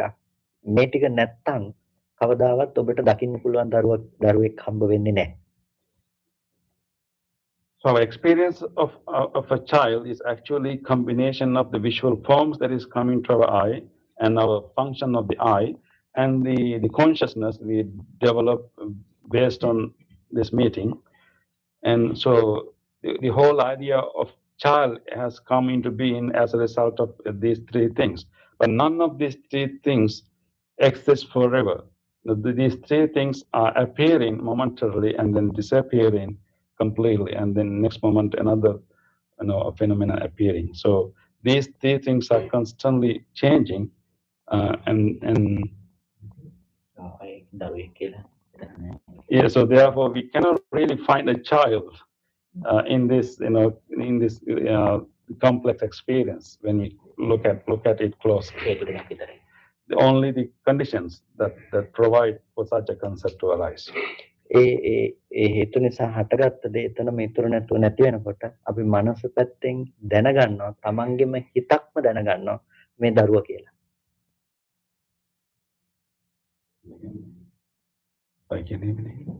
අපි ඒ දැකපු දේ එතන ඉතුරු නැතුව නිරුද්ධ වුණාට පස්සේ ඒක නිරුද්ධ වෙනකොට අපි දරුවා කියලා දැනගන්නේ ඒ රූපය පිළිබඳව නෙමෙයි අපි අපේ මනසෙම අපේ මතකයෙන්ම තමයි අපි ආපහු දැනගන්නේ.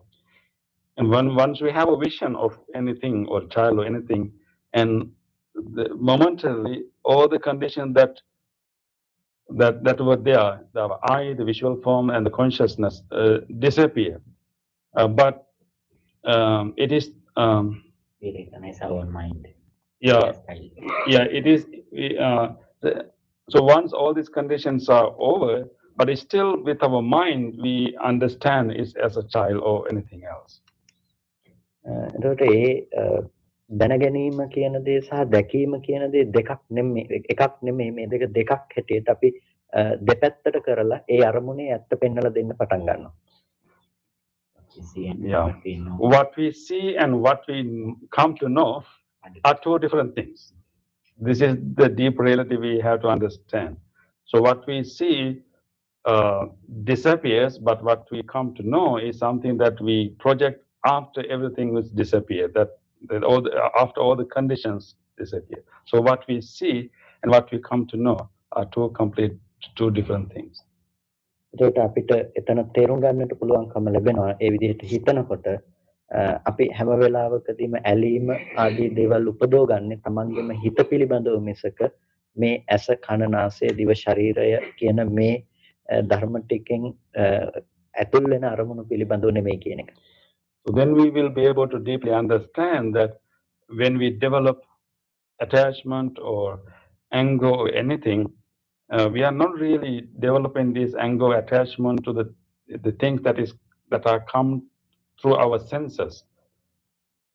What we are really attaching or what we are really developing anger is towards actually our own the concepts and all the images that we project in our mind. එනිසා ප්‍රධාන වශයෙන්ම විපස්සනා භාවනාවේදී ක්‍රම අනුගමනය කරන්න එතනදී දකින්න දේ එතනම ඉතුරු නැතුව නැති වෙන විදිහත් අපි දැනගන්න දේ හිත පැත්තෙම ඉපදෙලා එතන ඉතුරු නැතුව නැති වෙන විදිහත් කියන මේ දෙක දෙපැත්තට කරලා දකින්න විපස්සනා භාවනාවේදී නැවත නැවත මනස පුරුදු කරන්න. In Vipassana meditation, we train our mind to see what we see in any given point of time disappears completely in the next moment. And then we see how we come to know yeah, and then we also come the whole process of knowing using our concepts of the mind is also arising and perishing. ඒකට අපිට පුළුවන්කම ලැබෙනවා නිකම්ම ටික දවසක් අපි මේකේ මනස පුරුදු කළත් වෙනද දුක් නොවන තැනක අපිට දුක් නොවී ඉන්න පුළුවන් බව Tamanට මේක ප්‍රත්‍යක්ෂ කරගන්න පුළුවන්කම තියෙනවා. මොකද වෙනදා ලෝකයා අඬන වැළපෙන තැනක Tamanට තමන්ම පෙන්නලා දෙනකොට තමන්ගේ මනස ගැනමයි දුක් වෙන්නේ කියලා ඒක පදනමක් නැති බව Tamanටම අවබෝධ කරගන්න පුළුවන්කම ලැබෙනවා. When we develop this way of thinking, we'll be able to stay without suffering on the occasions, usually we used to suffer because we come to know that whatever suffering that are arising in our mind is actually based on our own mind, and not about the things that we see or hear or smell or taste. එතකොට අපිට ලෝකය වෙනස් කරන්න අවශ්‍ය නැහැ. අපි ඒ වෙනස් වෙන ලෝකය අනුව අපේ හිත වෙනස් කරගන්න නැතුව අපිට මිදෙන්න පුළුවන් දර්ශනයක් අපි තුල අපි උපදවගෙන තියෙනවා. So then we will not try to change the world to make us feel happy and peaceful, but we learn a technique to stay calm or happy when the world is changing constantly. ලෝකය ජීවත් වෙන තැනම ජීවත් වෙමින් අපිට ලෝකය ඇසුරු නොවි ජීවත් වෙන්න පුළුවන් දර්ශනයක් ඒ තුල අපිට નિરાයාසයෙන්ම ටිකෙන් ටික ගොඩනගා ගන්න පුළුවන්කම තියෙනවා. With associating with the developments, we can make a mind without suffering. So we can live our life as we live, but without being attached to the external world. That's sort of Associated with developments. With this understanding, we can live in the world without associating with suffering. එනිසා ඒක අකණ්ඩව පුරුදු කරන්න පටන් ගන්න.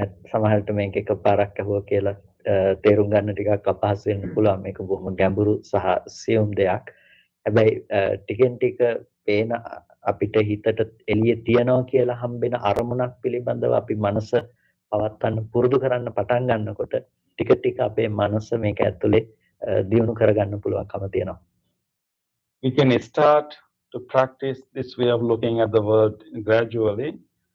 It may not be easy, and it is difficult. But when we try to do it, gradually, we will be able to understand that the suffering we generate is actually about the things that we generate in our own mind, not about the things that is existing out there. And so through gradual practice, we will be able to come to that realization. ඒක සමතේ වැඩුවට වැඩිය බොහොම ප්‍රායෝගිකයි. මොකද සමතය තුල අපි කරන්නේ කෙලෙස් ආශ්‍රව ධර්ම යටපත් කොට තබා ගැනීමක්. හැබැයි මෙතනදී කරන්නේ යථාර්ථයේ තේරුම් අර ගැනීම තුල කෙලෙස් දුරු වෙන තැනට මාර්ගය දියුණු කිරීමක්. It is more practical than to practice samatha or calming meditation, because in calming meditation we temporarily subdue our suffering, temporarily subdue our defilements and experience peace. But in this kind of meditation, we gradually remove the causes, the real causes of the suffering. මෛත්‍රිය දියුණු කරන කෙනෙකුට එයාගේ තියෙන මෛත්‍රී සිත නිසා තරහ ගන්න නැතුව ඉන්න පුළුවන්. හැබැයි යම් වෙලාවක මෛත්‍රී හිත නැති වුණොත් එයාට අනිවාර්යෙන් එතන තරහ එනවා. When you develop loving kindness meditation, we'll be able to stay without getting angry as long as we can keep our loving kindness strong. But whenever our loving kindness becomes weak, we will still get angry. හැබැයි තමන්ගේ හිතේ උපදින සංකල්පනාවක් බාහිර රූපයට දාලා බලන්න නැති මනසක් උපදවගත්ත කෙනෙකුට තරහක් ඇති කරගන්න පුද්ගලයෙක් හම්බ වෙන්නේ නැහැ. ඒ නිසා යට තරහ නැහැ. But when we practice Vipassana meditation, when we realize that it is we get angry because we project our own concept to what we see, and that realization will help us to come to a point that we will not get angry, because we will not find a person outside to get angry with. එනිසා එතන විපස්සනාව පැත්ත අපිට බොහොම ප්‍රායෝගිකව දියුණු කරන්න පුරුදු වෙන්න. මේක එකපාර අහලා තේරුම් ගන්න අමාරු වුණා. නැවත නැවත මේකම නැවත ඇහුවත් යමක් තේරුම් ගන්න පුළුවන්කම ලැබෙයි. ඒ නිසා ටිකක් ඒ සඳහා උත්සාහවත් වෙන්න, ප්‍රශ්න ගැටළු සඳහා අපිට අවකාශය ගන්න පුළුවන්. Please, train yourself in this way of looking at the world, this way of meditation, this way of thinking. It may not be that easy by simply listening to this once. You can listen again and again, even to the same sermon, and then gradually we can come to that point. So now it is time for questions.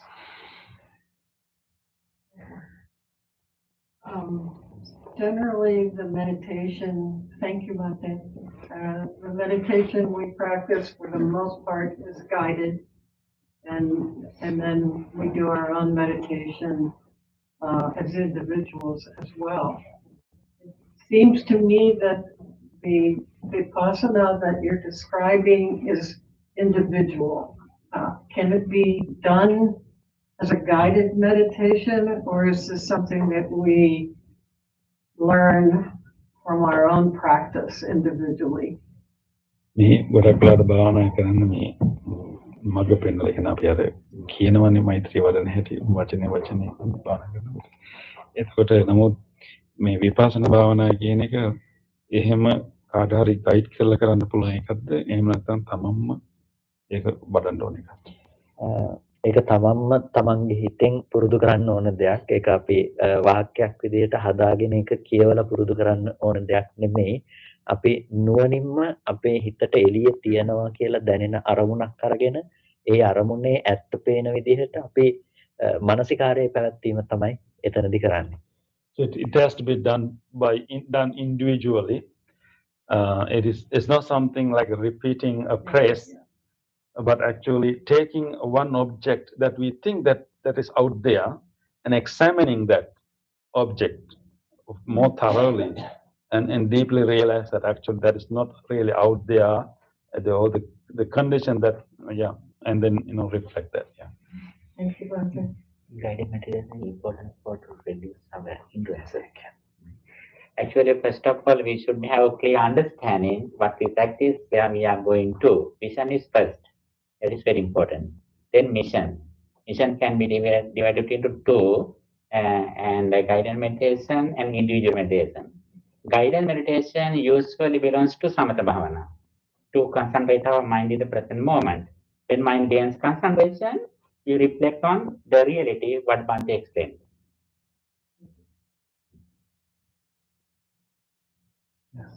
I have a question. Dante took an example as your mother, your son, as an external. What do you think about your own vision about yourself? How do you look at that? එතකොට දැන් තමන් ඉන්න බවට තමන්ට හැම වෙලාවකදීම නිකම්ම හම්බෙන්නේ නැහැ. අපිට හම්බෙන්නේ දැන් එළිය රූපයක් තියනවා නම් ඒ තියනවා කියලා දකින්න එකට සාපේක්ෂව තමයි මම ඉන්නවා කියලා හම්බෙන්නේ. සද්දයක් ඇහෙනවා නම් ඒ ශබ්දය ඇහෙන එකට සාපේක්ෂව තමයි මම ඉන්නේ. ඒකට එළියේ නිමිති ඉතුරු වෙන ටිකට සාපේක්ෂව තමයි මේ මමත්වයේ කියන දේ නිකම්ම ගොඩනැගෙන්න පටන් ගන්න. So even our image of ourselves is a result of of seeing, because the image of ourselves is constructed based on what we see and hear and smell outside. Because when we encounter a sensory object, we also assume an experience inside. So it's connected to the same thing. ඒ කියන්නේ උදාහරණයක් ඇටියට කිව්වොත් දැන් මෙතන මේ කෝප්පේ දකින්නවා ඊට පස්සේ මල් ටික දකින්නවා ඊට පස්සේ මේ සද්දය ඇහෙනවා. එතකොට අපිට තියෙනවා කෝප්පේ දැක්කා ඒ කෝප්පේ එළියේ තියනවා කියන එකට කෝප්පේ දැකපු මම ඉන්නවා.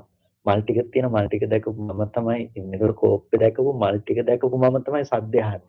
අපිට ඒක නිමිත්තට තමන් හම්බ වෙන්න පටන් ගන්නවා. ඒ හින්දා තමයි අවුරුදු 50ක් 60ක් මාව හම්බ වෙන්නේ වයස මාව හම්බ වෙන්නේ.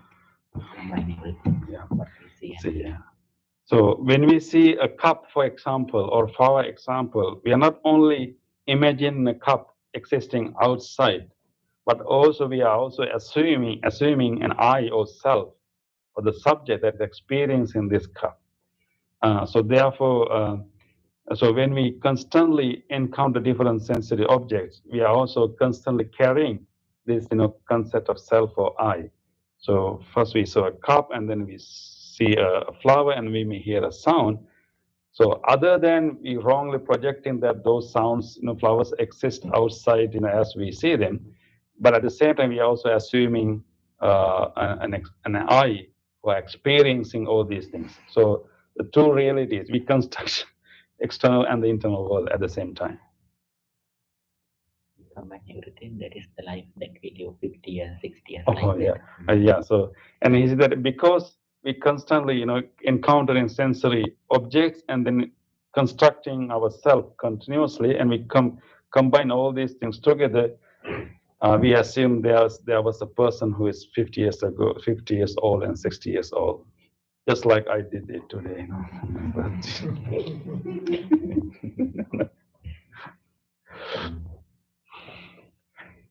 Yes, you first. Just real quick, what was the name of the sutta that Bhante mentioned earlier? Mahachattarisaka. Mahachattarisaka Sutta, which comes in Majjhima Nikaya. Middle length discourses. Yes, thank you. 40. 40. I mean, the Chattarisaka is 40. Mahachattarisaka Sutta. Is it helpful to look at a form in terms of the elemental composition, the elements? And then how do you go beyond the elements in terms of what he's saying that is? You mean when you, instead of seeing the cup, you analyze the elements of it. Yeah, like the earth, the air, the water. Mm. But then he's talking about even beyond, seeing that it's not even, it's beyond the elements. How do you get beyond that? මේ කප් එක දැන් අපි නිවැරදි විදිහට බලන එක මේකේ elements බලන එකද කියලා අහන්නේ. කියන්නේ කප් නිවැරදි විදිහට බලනවා කියලා කියන්නේ කප් එකේ තියෙන elements බලන එකද කියලා අහන්නේ. නෑ මුලදී අපිට සමතේ පැත්තෙන් හිත එකඟ කරගන්න අපි එහෙම බැලුවට ප්‍රශ්නයක් නැහැ. හැබැයි අපි විපස්සනාව පැත්තට විශේෂයෙන්ම අවධාරණය කරන්නේ අර මේකේ තියෙන සංයුතිය පඨවි ආපෝ තේජෝ වායෝ කියලා බලන එක නෙමෙයි. අපි එතනදී අදහස් කරන්නේ මේ ඇහැ රූප සහ සිත කියන මේ ධර්ම තුන එකතු නිසා මේක හටගත්තේ කොහොමද?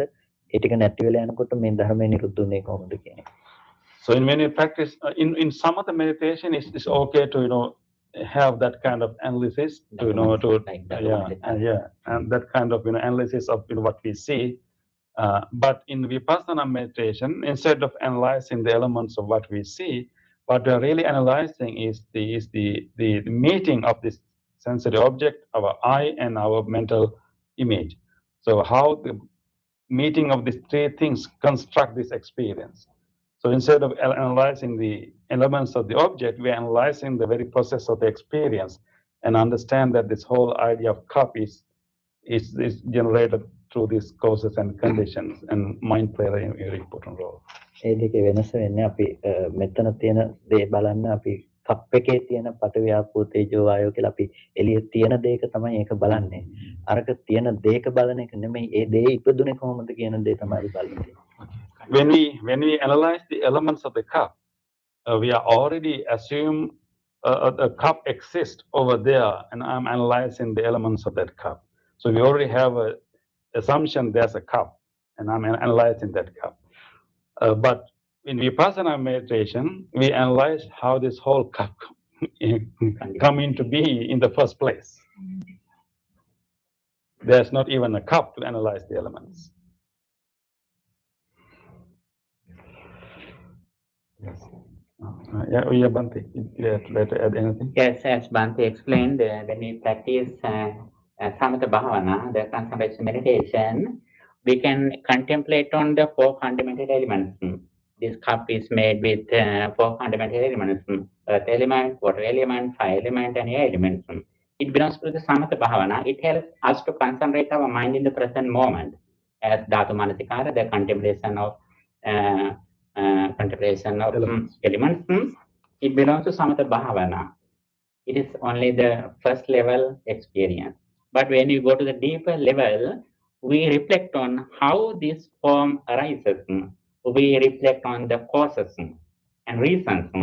This cup arises because of my eye form, eye consciousness, and eye contact. Because of reasons, this form has arisen. But we understand very well when we recognize this cup, the very first experience has already ceased. When I recognize this cup, my eye has ceased, the form has ceased, eye consciousness has ceased, And also even eye contact has ceased. I contact everything through my mind consciousness.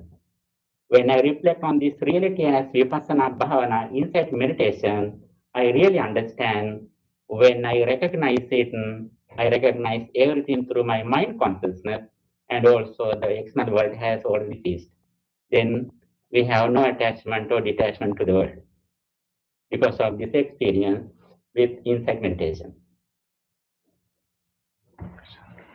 I feel like that actually answers my question somewhat, but I think I'll ask the question anyway. So you talked about the destination being the thing to keep in mind. And so I wonder if you can explain what you experience when you see the cup or when you see something that would have made you angry in the past so that I can know where I'm trying to arrive. ඒ කියන්නේ ඔබ වහන්සේගේ ජීවිතේ කලින් තරහ ගිය අවස්ථාවන් වලට දැන් මේ චින්තනය අනුව තරහ නොගිය අවස්ථාවක් එහෙම නැත්නම් කප් එක වෙනස් විදිහට දැකපු අවස්ථාවක් තියෙනවා මම කියන්නේ කියලා කියනවා. එතකොට එයාට ඉරමක් ගන්න කොතනද මම යන්න ඕනේ කියනවා.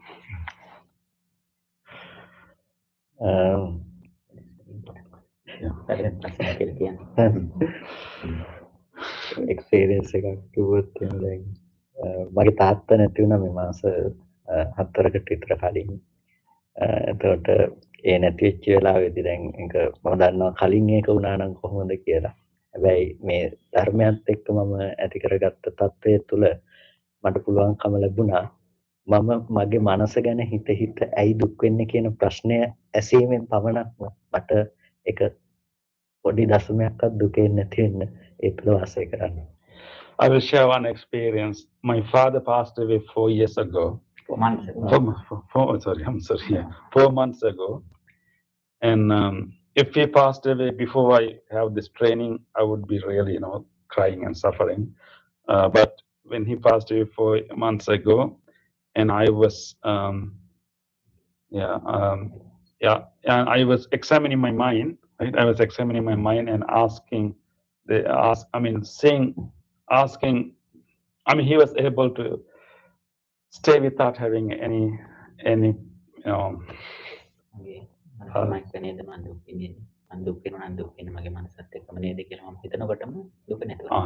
When I contemplate that if I'm suffering because of my own mind, of my own concept of the mind. And when we contemplate that, I was able to stay without any suffering.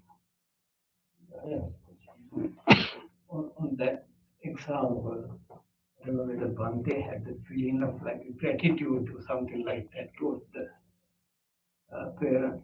So how do you describe that gratitude in it? කලගුණ සැලකීමක් කොහොමද කලේ මේ දර්ශනයක් මත ඉඳගෙන කොහොමද තාත්තට වේදිතයක් වගේ එකක් ඇති වෙන්නේ නැද්ද? ඒ වගේ කෙනෙකුට දැන් මේ විදිහට අර කෙලින්ම නිකන් අතහැරලා බලනවා වගේ නේද? කෘත වේදිත්වය ඒකයි මේ සංස්කෘතිය. ඇත්තම මම යා නැති වෙන වෙලාවේ මම ළඟ හිටියා. ඉඳලා මට යා වෙනුවෙන් කරන්න පුළුවන් දේවල් ටික මම කළා. පිරිත් කියලා අවශ්‍ය දේවල් ඒ වගේම අසනීපෙන් ඉන්නකොට මම යා ගැන බොහොම හොයලා බලලා කරන්න ඕනේ වගකීම් යුතුකම් ටික කළා. ඒ වගේම යා නැති වුණාට පස්සේ මට අවසන් කටයුතු වලට ගිය මම අවසාන මොහොතේ ඒ වෙනකන් වික්ෂුන් වහන්සේලාගේ විනය කර්මයක් තිබිලා මම එතනට සම්බන්ධ වෙලා ඒක කළා. මොකද මම අම්මලා ඇතුළු හැමෝටම කියලා දුන්නා මේ රූපය තාත්තා නෙමෙයි. මේ කනබුන ආහාරය නිසා හැදුණු රූපය තාත්තා නෙමෙයි. එතන විඥානයක් තිබුණා නම් ඒක දැන් නිරුද්ධයි. ඒක තව තැනකට ප්‍රතිසන්දි වශයෙන් ගිහිලි ඉවරයි. එයාට දැන් මම වෙලා තියෙන්නේ එතන මිසක මේ රූපේ නෙමෙයි. එයාගේ අම්මා තාත්තා, එයාගේ ලෝකය එතන දැන් අපි පිටාය, අරය පිටාය. එතකොට මේ ඔක්කොම පිට දෙයක් වෙලා ඒක තේරුමක් නැහැ. එතකොට මට කරන්න පුළුවන් එකම දේ මම කුසලයක් කරලා මට පුළුවන් දැන් එයාට අනුමෝදන් කරන්න. හැබැයි අර මල සිරුර දිහා බලාගෙන මම කොච්චර දුක් වුණත් එයාට ඒකෙන් වෙන යහපතක් නැහැ.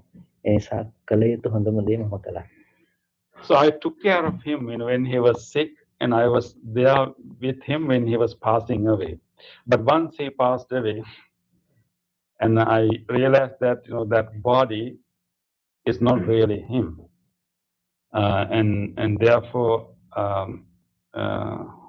I did not regret or get sad because of the death, and even I was only able to attend the funeral at the very last moment because I had the duty and responsibility to conduct another monastic function, and so I only went there to attend the last minute of the funeral service. But I did that when he was living. But once he passed away, I knew that, and his consciousness might have reestablished in a different place. So when that happens, for him, his notion of I is established over there, and for him, whatever on this side is already now not belong to him is external. So therefore, I can hear you. එකම තැනක හිත තියාගත්තහම ප්‍රමාණවත් ඒ තමයි අපි තාත්තා ගැන හිතලා කවදාවත් දුක් වෙන්නේ නැහැ. මම මගේ හිත ගැනම හිතන එකයි එක තුලයි දුක එන්නේ කියලා දේ තේරුම් ගත්තා නම් කවදාවත් එළිය කොච්චර වෙනස් වුණත් දුක එන්නේ නැහැ. When we deep realize that suffering comes to my mind not when I think about the Father, actually when I reflect, when I engage with my own concept of the Father. So when I understand that, and when I understand it, we can stay without being suffered, no matter how external was going to be changed.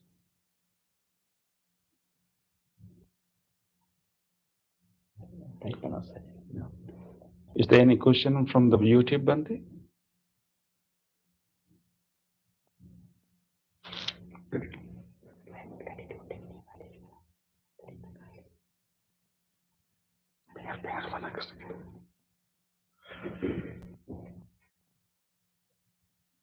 Okay. Any more questions before we read the YouTube questions? Yes. Okay. Yeah. Yeah. We can. I guess I'm just like, this doesn't mean understanding through Vipassana doesn't mean that nothing has meaning, right? Because there's so much meaning happening in this room. I don't know, I think it's confusing a little to. Vipassana කියලා කියන්නේ මේ කිසිම දෙයක තේරුමක් නැහැ කියන එකද?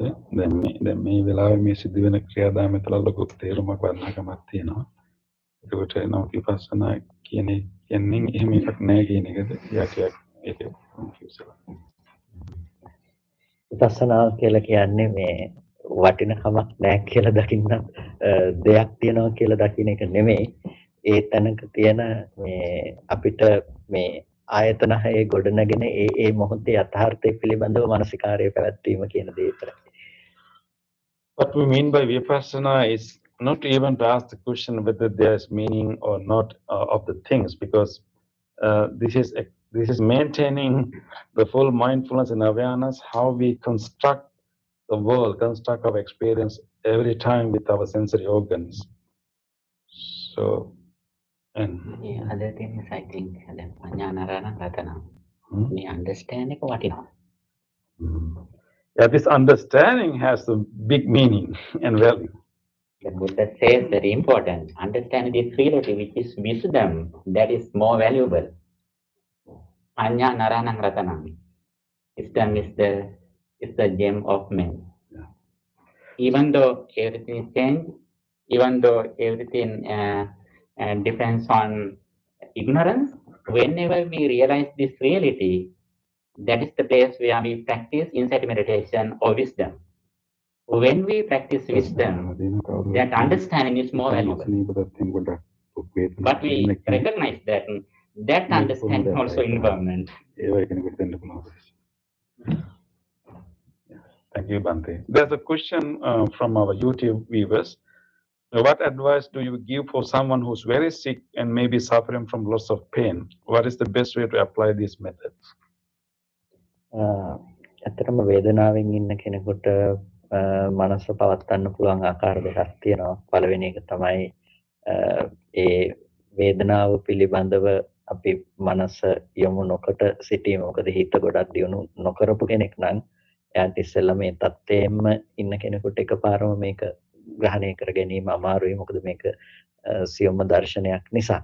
එතකොට එයාට සිද්ධ වෙනවා ඒ වේදනාව පිළිබඳව අරමුණු කරගෙන ඒකේ අනිත්‍යතාවය බැලීම වගේ තැනකින් එයාට හිත සංවර කරගන්න පුළුවන්කම තියෙනවා. ඒ දුක අඩු කරගන්න පුළුවන්කම තියෙනවා. එතකොට ඒක දිගට කිව්වොත් තව විස්තර ටිකක් තියෙනවා. So if someone is going through such pain, and there are two ways to deal with that. One, because directly apply this kind of techniques is not easy unless we have trained before, and therefore one technique we can use is actually to contemplate the pain itself, the feelings itself, and understand the impermanence of the feeling. එතකොට ඒ වේදනාවම අරමුණු කරගෙන ඒ වේදනාව ඉපද නිරුද්ධ වෙන ආකාරය පිළිබඳව එයාට පුළුවන් මනස පවත්වාගෙන යන්න. එතකොට එයාට ඒ වේදනාවේ තියෙන උස් පහත් බව සහ වේදනාව හටගෙන නිරුද්ධ වෙන බව මනසට දැනෙන්න පටන් ගන්නවා. ඒ තුළ එයාට යම් සහනයක් අත්විඳින්න පුළුවන්කම ලැබෙනවා.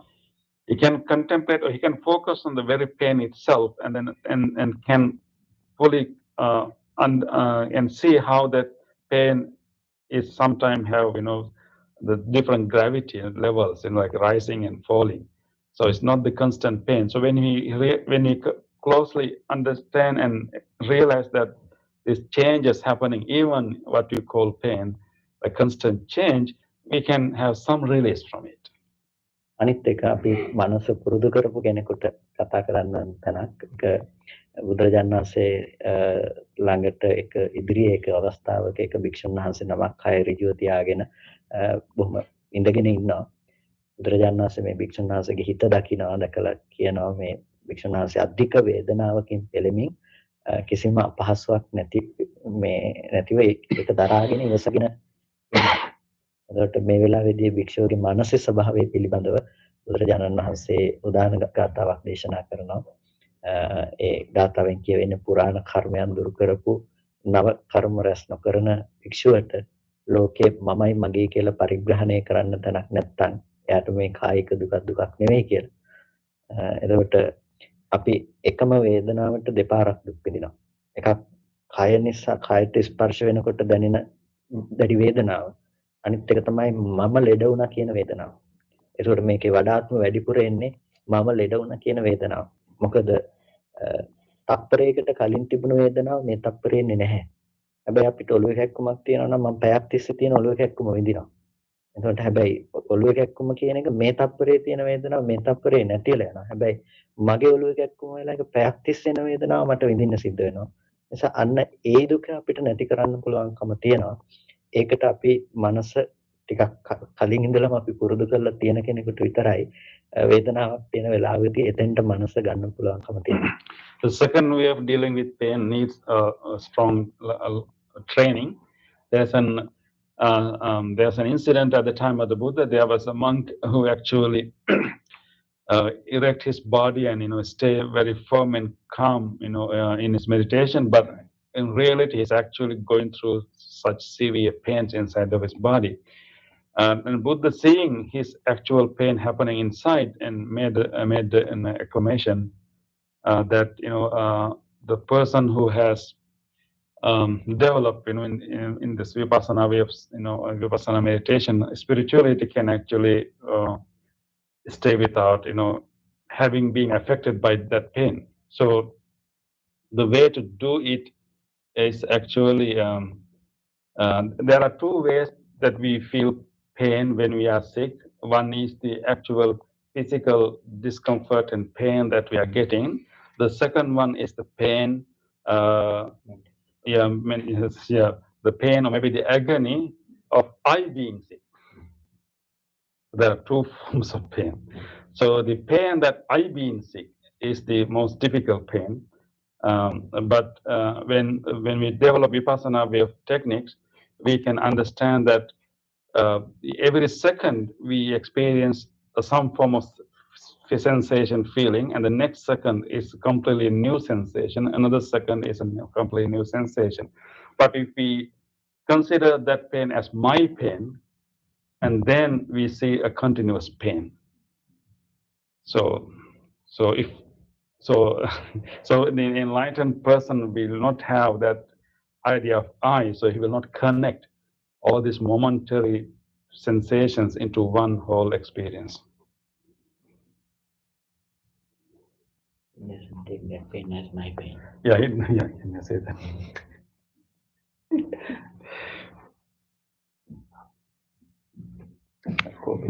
Okay, just one more question. Yes, can you please? It's from Toby. Is it better to meditate for oneself or others? Bhavana. Tamang vening bhavana karne ke anit tay vening bhavana karne ke තමන් වෙනුවෙන් භාවනා කරනකොට අනිත් අය වෙනුවෙන් භාවනා කරා වෙනවා. අපි විපස්සනාවේදී කතා කළේ තමන් කොහොමද කියලා පනවන්න දෙයක් නැති තැනට යනකම් භාවනා කරන එක ගැන. When we meditate for ourselves, we are automatically meditating for others too, right? But when we talk about Vipassana technique, we learn a technique of our mind that we even do not recognize as someone I or as someone as others. Train our mind to come to that level of understanding that even we will not even divide or recognize, or we will not even find an I or others. Oh, I think it's more than enough for one night. Yeah, as Bhante mentioned, this is simply, the first glimpses. These things will take time for us to really digest, and we may have to listen again and again, And this is not something really directly visible for us to understand this deep Dhamma. This is happening every moment, but it's happening in such a rapid speed, and we are all blinded, to this very process of the experience. So it will take some training and guidance and effort and continuous effort for us to deeply understand this reality. So let's start that journey. And then let us all together and show our gratitude to our master for coming all the way from Sri Lanka and sharing these profound, wonderful teachings with us. Let's put our palms together and wish Bhante to have more opportunities to share this deep Dhamma with so many people, and many people are in suffering. Many people would like to get rid and overcome their suffering, and may Bhante be able to share this deep wisdom of the Buddha and then help so many people and so many beings in this world to be free from suffering. For that, may Bhante be blessed with good health, long life, and all the peace and happiness. Let's say sadhu. Sadhu, sadhu, sadhu.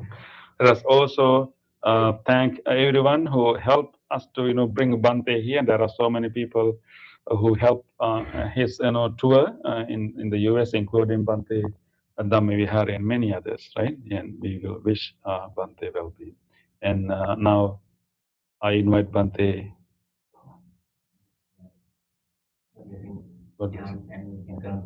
Session. Okay, yeah. So thank you everyone for coming and listening to this teaching. Is wonderful. That is so beneficial, and thank you very much. And now we will do a short blessing chant for everyone, and wishing you all continuous practice and good health during this period. May all of you receive these blessings. May all of you have more opportunities to learn and practice these teachings. May all be well, happy, and peaceful. Sabbhitiyo vivanjantu sabbarogo vinasatu mate bhavantantarayo sakiti gayuko bhave bhavatu sabba mangalam rakhantu sabba devata Sabba buddhanubhavena sada santi bhavantu te bhavatu sabba mangalam rakhantu sabba devata sabba dhammanubhavena sada santi bhavantu te Bhavatu sabba mangalam rakhantu sabba devata sabba sanganubhavena sada santi bhavantu te Now we can offer the token of appreciation, helping Bhante in his travels and also his institution he's developing to teach these techniques to many monks and others. You can also visit Sri Lanka, so we can offer the token of appreciation now. Yeah, those who would like to contribute, actually we have a yellow box, orange box outside, and maybe you can put it there. We can hand over for him, and right now you can hand over this symbolically.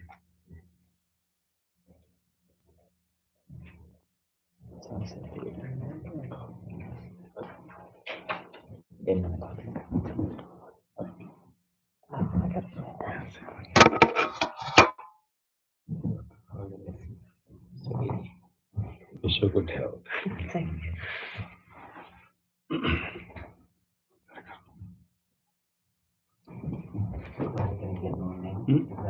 What's your name?